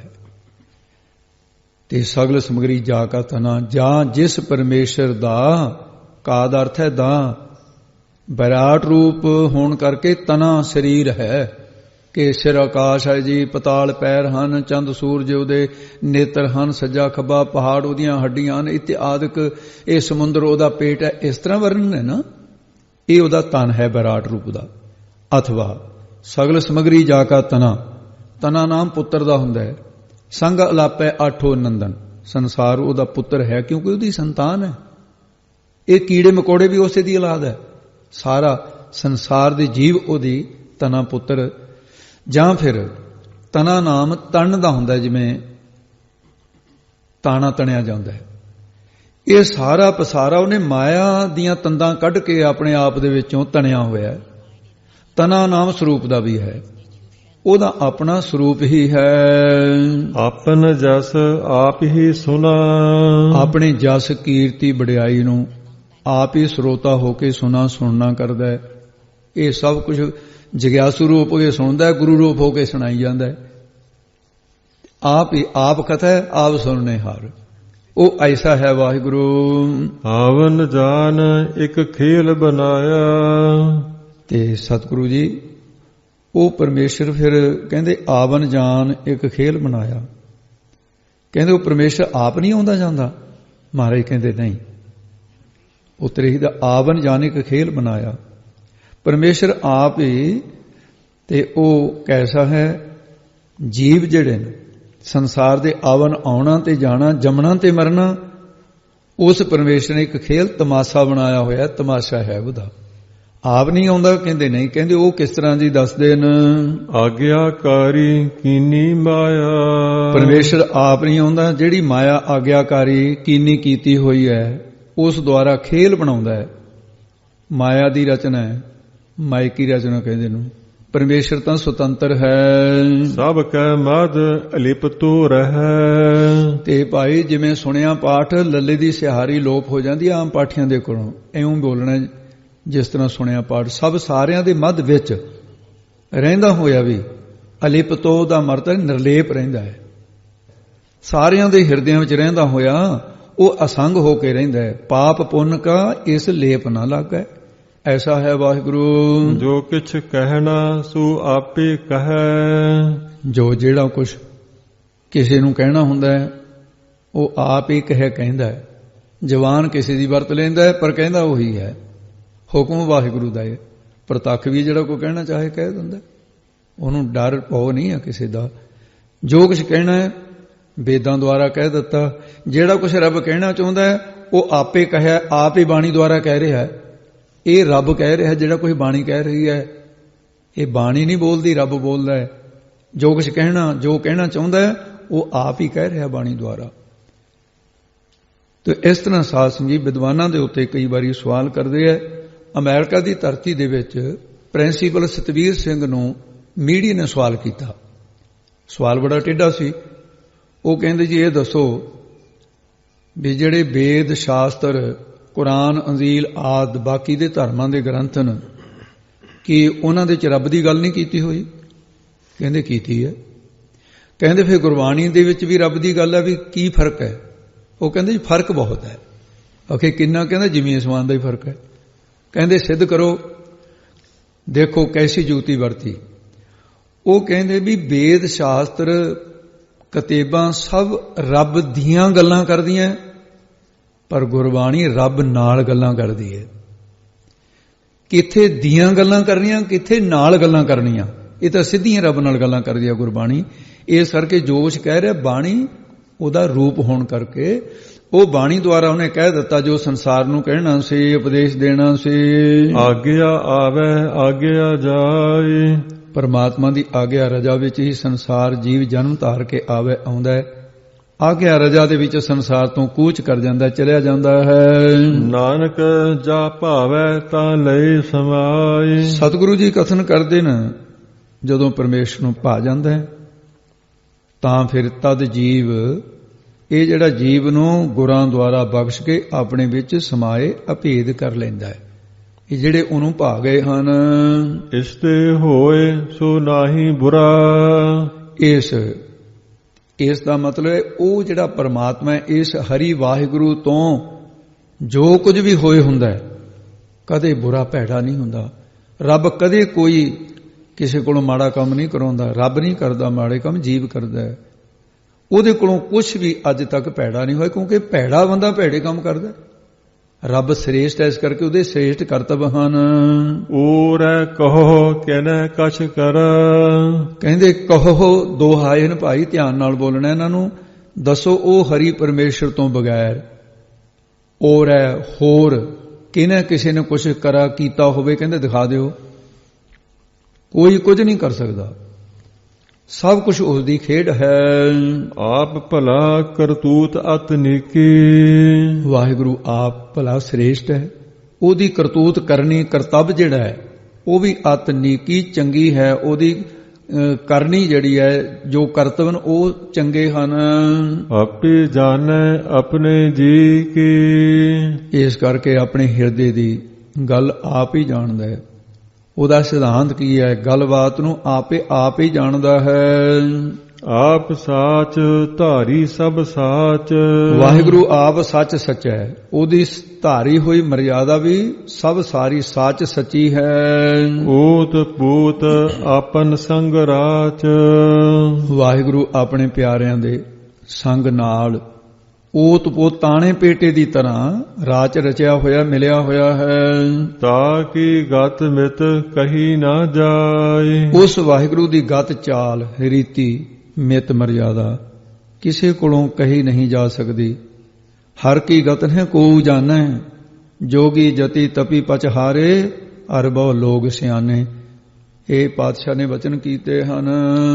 ਦੂਸਰ ਹੋਏ ਤਾਂ ਸੂਝੀ ਪਾਏ। ਕੋਈ ਦੂਸਰਾ ਹੋਵੇ ਤਾਂ ਸੋਝੀ ਪਾਵੇ। ਦੂਸਰਾ ਕੋਈ ਨਹੀਂ ਹੈ, ਉਹ ਆਪ ਹੀ ਪਰਮੇਸ਼ਰ ਸਰੂਪ ਧਾਰ ਕੇ ਸੋਝੀ ਸਮਝ ਨੂੰ ਪਾਏ ਪਾਉਂਦਾ ਹੈ। ਆਪ ਹੀ ਗੁਰੂ ਸਰੂਪ ਧਾਰ ਲੈਂਦਾ ਹੈ, ਫਿਰ ਸਮਝ ਉਹਦੇ ਦੁਆਰਾ ਜਗਿਆਸੂਆਂ ਨੂੰ ਪ੍ਰਾਪਤ ਹੋ ਜਾਂਦੀ ਹੈ, ਪਾਉਂਦਾ ਹੈ। ਸੋਝੀ ਪਾਏ, ਜਗਿਆਸੂ ਕਿਹਦੇ ਦੁਆਰਾ ਸੋਝੀ ਪਾਉਂਦਾ? ਪਰਮੇਸ਼ਰ ਦਾ ਸਰੂਪ ਜੋ ਗੁਰੂ ਹੈ, ਉਹਦੇ ਦੁਆਰਾ ਆਪਣੀ ਸੋਝੀ ਆਪ ਹੀ ਦੇ ਰਿਹਾ ਹੈ। ਤਿਸ ਕਾ ਕੀਆ ਸਭ ਪਰਵਾਨ। ਉਸ ਵਾਹਿਗੁਰੂ ਦਾ ਕੀਆ ਕੀਤਾ ਹੋਇਆ ਸਭ ਸਾਰਾ ਕੁਝ ਪ੍ਰਮਾਣਿਕ ਹੈ, ਕੋਈ ਉਹਦੇ 'ਚ ਵਿਰੋਧ ਨਹੀਂ ਹੋ ਸਕਦਾ। ਗੁਰ ਪ੍ਰਸਾਦ ਨਾਨਕ ਇਹੋ ਜਾਨ। ਸਤਿਗੁਰੂ ਜੀ ਕਥਨ ਕਰਦੇ ਆ ਕਿ ਗੁਰੂ ਦੀ ਪ੍ਰਸਾਦ ਕਿਰਪਾ ਦੁਆਰਾ ਇਹ ਸਿਧਾਂਤ ਨੂੰ ਹੇ ਗੁਰਸਿੱਖੋ ਜਾਣਨਾ ਕਰੋ। ਇਹ ਜਾਣਨ ਵਾਲਾ ਹੈ ਜੋ ਜਾਣੈ ਤਿਸ ਸਦਾ ਸੁਖ ਹੋਏ। ਜਿਹੜਾ ਇਸ ਸਿਧਾਂਤ ਨੂੰ ਜਾਣ ਲਏਗਾ, ਵਾਹਿਗੁਰੂ ਨੂੰ ਜਾਣ ਲੈਂਦਾ ਹੈ, ਤਿਸ ਉਸ ਦੇ ਅੰਦਰ ਸਦਾ ਹਮੇਸ਼ਾ ਰਹਿਣ ਵਾਲਾ ਜਿਹੜਾ ਸੁਖ ਆਨੰਦ ਹੈ, ਉਹ ਆਤਮਿਕ ਸੁਖ ਹੈ, ਉਹਦਾ ਨਿਵਾਸ ਹੋ ਜਾਂਦਾ ਹੈ। ਆਪ ਮਿਲਾਈ ਲਏ ਪ੍ਰਭ ਸੋਏ। ਫਿਰ ਉਸ ਗੁਰਮੁਖ ਜਾਨੋ ਸੋਏ, ਉਹ ਪ੍ਰਭੂ ਵਾਹਿਗੁਰੂ ਆਪ ਹੀ ਆਪਣੇ ਨਾਲ ਮਿਲਾਏ ਦਾ ਅਰਥ ਹੈ ਅਭੇਦ ਕਰ ਲੈਂਦਾ ਹੈ। ਉਹ ਤਨਵੰਤ ਕੁਲਵੰਤ ਪਤਵੰਤ। ਉਹ ਪੂਰਨ ਨਾਮ ਰੂਪੀ ਪਰਿਪੂਰਨ ਜਣੀ ਸਭ ਤੋਂ ਵੱਡਾ ਧਨੀ ਹੈ। ਨਾਮ ਰੂਪੀ ਧਨ ਵਾਲੇ ਧਨਵੰਤ ਧਨੀ ਪੁਰਖ ਕਹੇ ਜਾਂਦੇ। ਭਾਗ ਠੜੇ ਹਰ ਸੰਤ ਤੁਮਾਰੇ ਜਿਨ ਕਰ ਧਨ ਹਰ ਨਾਮਾ। ਕੁਲਵੰਤ ਅਚੁੱਤ ਗੁਣਾ ਵਾਲੇ, ਯਾਨੀ ਸ਼ੁਭ ਗੁਣਾਂ ਦੀ ਕੁਲ ਵਾਲੇ ਹੋ ਜਾਂਦੇ ਨੇ। ਸ਼ੁਭ ਗੁਣਾਂ ਦੀ ਕੁਲ ਕੀ ਹੈ? ਸਤ, ਸੰਤੋਖ, ਦਇਆ, ਧਰਮ, ਵਿਚਾਰ, ਇਹ ਸ਼ੁਭ ਗੁਣਾਂ ਦੀ ਕੁਲ ਹੈ। ਦੈਵੀ ਗੁਣਾਂ ਵਾਲੀ ਇਹ ਕੁਲ ਵਾਲੇ ਹੋ ਜਾਂਦੇ ਨੇ, ਸ੍ਰੇਸ਼ਟ ਕੁਲ ਵਾਲੇ ਹੋ ਜਾਂਦੇ। ਪਤਵੰਤ ਪਤ ਕਰਕੇ ਜਣੀ ਉਹਨਾਂ ਦੀ ਇੱਜ਼ਤਦਾਰ ਕਿਹਾ ਜਾਂਦਾ। ਉਹਨਾਂ ਜਿਹੜੇ ਨਾਮ ਜਾਂਦੇ, ਬਿਨ ਨਾਮ ਹੈ ਪਤ ਜਾਏ, ਨਾਮ ਤੋਂ ਬਿਨਾਂ ਬੇਇੱਜ਼ਤੀ ਹੈ, ਇਸ ਕਰਕੇ ਉਹਨਾਂ ਦੀ ਬੇਪਤੀ ਨਹੀਂ ਹੁੰਦੀ, ਤਾਂ ਉਹਨੂੰ ਪਤਵੰਤੇ ਕਹਿੰਦੇ ਆ। ਪਤਵੰਤੇ ਸੱਜਣ ਇਕੱਠੇ ਹੋਏ, ਜਿਹੜੀ ਪਤ ਵਾਲੇ ਇੱਜ਼ਤ ਵਾਲੇ ਲੋਕ ਇਕੱਠੇ ਹੋਏ, ਉਹਨਾਂ ਨੂੰ ਕਹਿੰਦੇ ਆ। ਨਾਮ ਜਪਣ ਵਾਲਿਆਂ ਦੀ ਸਭ ਤੋਂ ਸ੍ਰੇਸ਼ਟ ਪਤ ਹੈ ਇਹ ਇੱਜ਼ਤਦਾਰ ਨੂੰ। ਉਹ ਲੋਕ ਪਰਲੋਕ ਦੇ ਵਿੱਚ ਪਤਵੰਤ ਸ੍ਰੇਸ਼ਟ ਇੱਜ਼ਤ ਵਾਲੇ ਹੁੰਦੇ ਨੇ, ਜਿਨ੍ਹਾਂ ਦੇ ਹਿਰਦੇ ਦੇ ਵਿੱਚ ਮਹਾਰਾਜ ਸਾਹਿਬ ਜੀ ਕਹਿੰਦੇ ਨੇ, ਬੋਲੋ ਜੀ ਅੱਗੇ। ਜੀਵਨ ਮੁਕਤ ਜਿਸ ਹਿਰਦੈ ਭਗਵੰਤ। ਜਿਨ੍ਹਾਂ ਦੇ ਹਿਰਦੇ ਅੰਤਸ਼ਕਰਨ ਵਿੱਚ ਭਗਵੰਤ ਪਰਮੇਸ਼ਰ ਵਾਹਿਗੁਰੂ ਦਾ ਨਾਮ ਵਸਦਾ ਹੈ, ਉਹ ਜੀਵਨ ਮੁਕਤ ਅਵਸਥਾ ਵਾਲੇ ਕਹੇ ਜਾਂਦੇ ਹਨ। ਧੰਨ ਧੰਨ ਧੰਨ ਜਨ ਆਇਆ। ਉਹ ਪੁਰਸ਼ ਦਾ ਜਗਤ ਵਿੱਚ ਆਉਣਾ, ਕਹਿੰਦੇ ਉਹਨੂੰ ਤਾਂ ਮਨ ਕਰਕੇ ਵੀ ਧੰਨ ਕਹੋ, ਧੰਨਤਾ ਦੇ ਯੋਗ ਹੈ। ਬਾਣੀ ਕਰਕੇ ਵੀ ਧੰਨ ਕਹੋ, ਉਸ ਨੂੰ ਧੰਨਤਾ ਦੇ ਯੋਗ ਹੈ। ਤਨ ਸਰੀਰ ਕਰਕੇ ਵੀ ਧੰਨਤਾ ਜੋ ਕਹੋ, ਉਹ ਤਨ ਕਰਕੇ ਵੀ ਧੰਨ ਕਹਾਉਣ ਦੇ ਯੋਗਤਾ ਰੱਖਦਾ, ਲਾਇਕ ਹੈ ਇਹਦੇ। ਉਸ ਜਨ ਪੁਰਖ ਦੇ ਗੁਰੂ ਨਾਨਕ, ਗੁਰੂ ਵੀ ਧੰਨ, ਜਿਨ੍ਹਾਂ ਨੂੰ ਗੁਰੂ ਨਾਨਕ ਸਾਹਿਬ ਦੀ ਗੱਦੀ ਦਾ ਗੁਰੂ ਮਿਲਿਆ। ਇਹ ਗੁਰਤਾ ਗੱਦੀ ਵਾਲਾ ਗੁਰੂ, ਗੁਰੂ ਗ੍ਰੰਥ ਸਾਹਿਬ। 10 ਪਾਤਸ਼ਾਹ ਜਾਂ 11ਵੇਂ ਥਾਂ ਤੇ ਗੁਰੂ ਗ੍ਰੰਥ ਸਾਹਿਬ, ਕੋਈ ਵੀ, ਇਹ ਤਾਂ ਇੱਕੋ ਹੀ ਗੁਰੂ, ਤਾਂ ਇੱਕੋ ਹੀ ਹੈ, ਸਰੂਪ ਵੱਖਰੇ ਵੱਖਰੇ ਨੇ। ਉਹਨਾਂ ਦਾ ਗੁਰੂ ਵੀ ਧੰਨ, ਤੇ ਉਹਨਾਂ ਦੀ ਮਾਤਾ ਜਨਮ ਦੇਣ ਵਾਲੀ ਤੇ ਪਿਤਾ ਵੀ, ਉਹ ਵੀ ਧੰਨ। ਤੇ ਫਿਰ ਉਹ ਮਨੁੱਖ ਆਪ ਵੀ ਧੰਨ, ਉਹਨਾਂ ਦਾ ਆਇਆ, ਉਹਨਾਂ ਜਨ ਪੁਰਸ਼ਾਂ ਦਾ ਆਉਣਾ ਧੰਨਤਾ ਯੋਗ ਹੈ। ਜਿਸ ਪ੍ਰਸਾਦ ਸਭ ਜਗਤ ਤਰਾਇਆ। ਤੇ ਜਿਸ ਦੀ ਕਿਰਪਾ ਨਾਲ ਸਭ ਸਾਰਾ ਸੰਸਾਰ ਤਰਾਇਆ, ਤਰਨ ਵਿੱਚ ਆਇਆ ਹੈ। ਮਤਲਬ ਆਪ ਤਾਂ ਤਰੇ ਨੇ, ਹੋਰਨਾਂ ਨੂੰ ਵੀ ਤਾਰਦੇ ਆ। ਫਿਰ ਧੰਨ ਧੰਨ ਸੋ ਗੁਰ ਸਿੱਖ ਕਹੀਐ, ਜੋ ਸਤਿਗੁਰ ਚਰਣੀ ਜਾਏ ਪਿਆ। ਧੰਨ ਧੰਨ ਸੋ ਗੁਰ ਸਿੱਖ ਕਹੀਐ, ਜਿਨ ਹਰ ਨਾਮਾ ਮੁਖ ਰਾਮ ਕਹਿਆ। ਧੰਨ ਜਨਨੀ ਜਿਨ ਜਾਇਆ, ਧੰਨ ਪਿਤਾ ਪ੍ਰਧਾਨ, ਉਹ ਸਾਰੇ ਧੰਨਤਾ ਦੇ ਯੋਗ ਹਨ। ਤੇ ਇਸ ਪ੍ਰਕਾਰ ਦੱਸਦੇ ਹਨ ਜੇ ਜਨ ਆਵਨ ਕਾ ਇਹ ਸੁਆਉ। ਪਰਮੇਸ਼ਰ ਦੇ ਜਨਾਂ ਦਾ ਦੁਨੀਆ ਦੇ ਵਿੱਚ ਆਉਣ ਦਾ ਇਹੋ ਹੀ ਸੁਆਉ ਨਾ ਪ੍ਰਯੋਜਨ ਦਾ ਹੈ। ਇਹੀ ਪ੍ਰਯੋਜਨ ਹੁੰਦਾ ਹੈ ਜਨ ਆਵਨ ਕਾ ਇਹ ਸੁਆਓ। ਗੁਰਮੁਖ ਜਨਾਂ ਦੇ ਕੋਲ ਆਵਨ ਆਉਣ ਦਾ, ਉਹਨਾਂ ਦੇ ਕੋਲ ਬਹਿਣ ਦਾ ਇਹੋ ਹੀ ਸੁਆਹ ਪ੍ਰਯੋਜਨ ਹੈ। ਕਿਹੜਾ ਦੱਸਦੇ ਨੇ? ਜਨ ਕੈ ਸੰਗ ਚਿਤ ਆਵੈ ਨਾਉ। ਕਿ ਗੁਰਮੁਖ ਜਨਾਂ ਦੀ ਸੰਗਤ ਕਰਕੇ ਚਿੱਤ ਹਿਰਦੇ ਦੇ ਵਿੱਚ ਪਰਮੇਸ਼ਰ ਦਾ ਨਾਮ ਚੇਤੇ ਆ ਜਾਵੇ, ਨਾਮ ਹਿਰਦੇ 'ਚ ਆ ਕੇ ਵਸ ਜਾਵੇ। ਇਹ ਉਹਨਾਂ ਦੇ ਆਉਣ ਦਾ ਪ੍ਰਯੋਜਨ ਹੈ ਕਿ ਉਹਨਾਂ ਦੇ ਨਾਲ ਵਿਸਰਿਆ ਹੋਇਆ ਨਾਮ ਚੇਤੇ ਆ ਜਾਵੇ। ਸਤਿਗੁਰੂ ਜੀ ਦਾ ਜਗਤ ਵਿੱਚ ਦੇਹ ਧਾਰ ਕੇ ਆਉਣਾ, ਸਤਿਗੁਰੂ ਜੀ ਦਾ, ਗੁਰੂ ਨਾਨਕ ਸਾਹਿਬ ਦਾ ਇਹੋ ਹੀ ਪ੍ਰਯੋਜਨ ਹੈ ਕਿ ਉਹ ਭੁੱਲਿਆ ਹੋਇਆਂ ਜੀਵਾਂ ਨੂੰ ਪਰਮੇਸ਼ਰ ਦੇ ਰਸਤੇ ਪਾ ਕੇ ਨਾਮ ਨੂੰ ਹਿਰਦੇ 'ਚ ਵਸਾ ਦਿੰਦੇ ਆ। ਗੁਰੂ ਨਾਨਕ ਸਾਹਿਬ ਨੇ ਬਾਬੇ ਤਾਰੇ ਚਾਰ ਚੱਕ ਨੌ ਖੰਡ ਪ੍ਰਿਥਵੀ ਸੱਚਾ ਢੋਹਾ। ਸੋ ਇਉਂ ਅੱਗੇ ਦੱਸਦੇ ਹਨ, ਆਪ ਮੁਕਤ ਮੁਕਤ ਕਰੈ ਸੰਸਾਰ। ਉਹ ਗੁਰਮੁਖ ਜਨ ਆਪ ਵੀ ਮੁਕਤ, ਸੰਸਾਰ ਨੂੰ ਵੀ ਮੁਕਤ, ਸੰਸਾਰ ਦੀ ਵੀ ਕਲਿਆਣ ਕਰ ਦਿੰਦੇ ਆ। ਕਰਨ ਵਾਲੇ ਨੂੰ ਉਹਨਾਂ ਦੀ ਸਮਰੱਥਾ ਹੋ ਗਈ ਹੈ। ਨਾਨਕ ਤਿਸ ਜਨ ਕੋ ਸਦਾ ਨਮਸਕਾਰ। ਸਤਿਗੁਰੂ ਜੀ ਕਥਨ ਕਰਦੇ ਨੇ, ਉਸ ਜਨ ਪੁਰਖ ਨੂੰ ਹਮੇਸ਼ਾ ਸਾਡੀ ਨਮਸਕਾਰ ਬੰਦਨਾ ਹੈ। ਜਿਸ ਗੁਰੂ ਨਾਨਕ ਨੇ ਆਪ ਮੁਕਤ ਸੀ, ਐਸੇ ਗੁਰ ਕੋ ਬਲ ਬਲ ਜਾਈਏ। ਆਪ ਮੁਕਤ ਮੋਹਿਤਾ, ਆਪ ਮੁਕਤ ਮੁਕਤ ਕਰੇ ਸੰਸਾਰ। ਆਪ ਮੁਕਤ ਸੀ, ਸੰਸਾਰ ਨੂੰ ਮੁਕਤ ਕੀਤਾ। ਤੇ ਜਿਹੜੇ ਐਸੇ ਗੁਰਮੁਖ ਜਨ, ਉਹਨਾਂ ਦਾ ਵੀ ਤੇ ਗੁਰੂ ਸਾਹਿਬ ਦਾ। ਤੇ ਜਿਸ ਗੁਰੂ ਸਾਹਿਬ ਨੇ ਸਾਰੇ ਸੰਸਾਰ ਨੂੰ ਤਾਰਿਆ ਹੈ, ਉਹਨੂੰ ਨਮਸਕਾਰ ਕਰਨ ਦੇ ਦੁਆਰੇ ਬੋਲਦਾ ਜੀ। ਫਿਰ ਆਪ ਮੁਕਤ ਮੁਕਤ ਕਰੈ ਸੰਸਾਰ।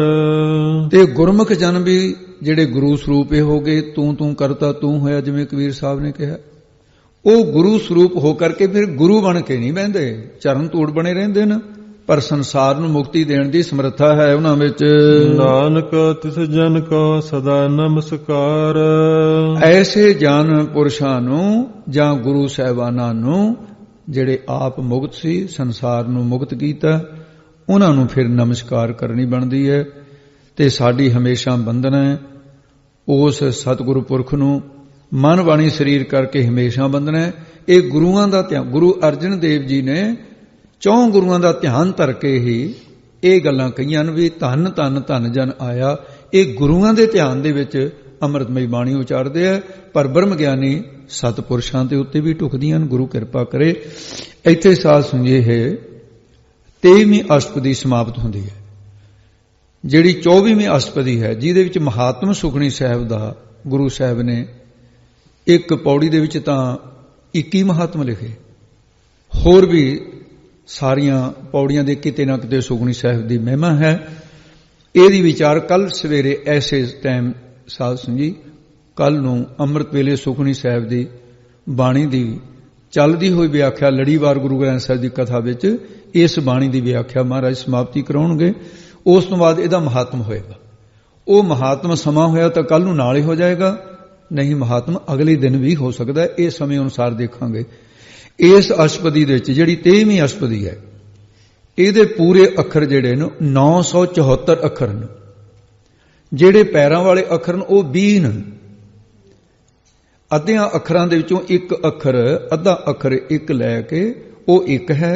ਇਸ ਕਰਕੇ 995 ਅੱਖਰਾਂ ਦੇ ਵਿੱਚ ਇਹ ਅੱਜ ਦਾ ਕਥਨ ਗੁਰੂ ਮਹਾਰਾਜ ਨੇ ਬਾਣੀ ਦੇ ਜੋ ਕਥਨ ਕੀਤਾ, ਉਹ ਗੁਰੂ ਕਲਗੀਧਰ ਪਾਤਸ਼ਾਹ ਨੇ ਜੋ ਆਪ ਅਰਥ ਕੀਤੇ ਦਮਦਮਾ ਸਾਹਿਬ, ਉਸ ਪਰੰਪਰਾ ਅਨੁਸਾਰ, ਸੰਪਰਦਾਇ ਅਰਥਾਂ ਅਨੁਸਾਰ ਆਪਾਂ ਕੋਸ਼ਿਸ਼ ਕੀਤੀ ਹੈ ਕਿ ਉਸ ਪਹਿਰੇ ਵਿੱਚ ਰਹਿ ਕੇ ਅਰਥ ਕੀਤੇ ਜਾਣ। ਗੁਰੂ ਕਿਰਪਾ ਕਰੇ ਆਪ ਜੀ ਦਾ ਆਉਣਾ ਸਫਲਾ ਹੋਵੇ, ਸੁਣਿਆ ਸਫਲਾ ਹੋਵੇ ਤੇ ਗਾਵਿਆ ਸੁਣਿਆ ਸਭ ਦੇ ਸਫਲਾ ਹੋਵੇ। ਹੁਣ ਇੱਥੇ ਸਮਾਪਤੀ ਹੈ ਜੀ। ਭੁੱਲਾਂ ਚੁੱਕਾਂ ਦੀ ਸਤਿਗੁਰੂ ਜੀ ਖਿਮਾ ਕਰਨ ਜੀ। ਆਪ ਮੁਕਤ ਮੁਕਤ ਕਰੈ ਸੰਸਾਰ, ਨਾਨਕ ਤਿਸ ਜਨ ਕੋ ਸਦਾ ਨਮਸਕਾਰ। ਵਾਹਿਗੁਰੂ ਜੀ ਕਾ ਖਾਲਸਾ, ਵਾਹਿਗੁਰੂ ਜੀ ਕੀ ਫਤਿਹ।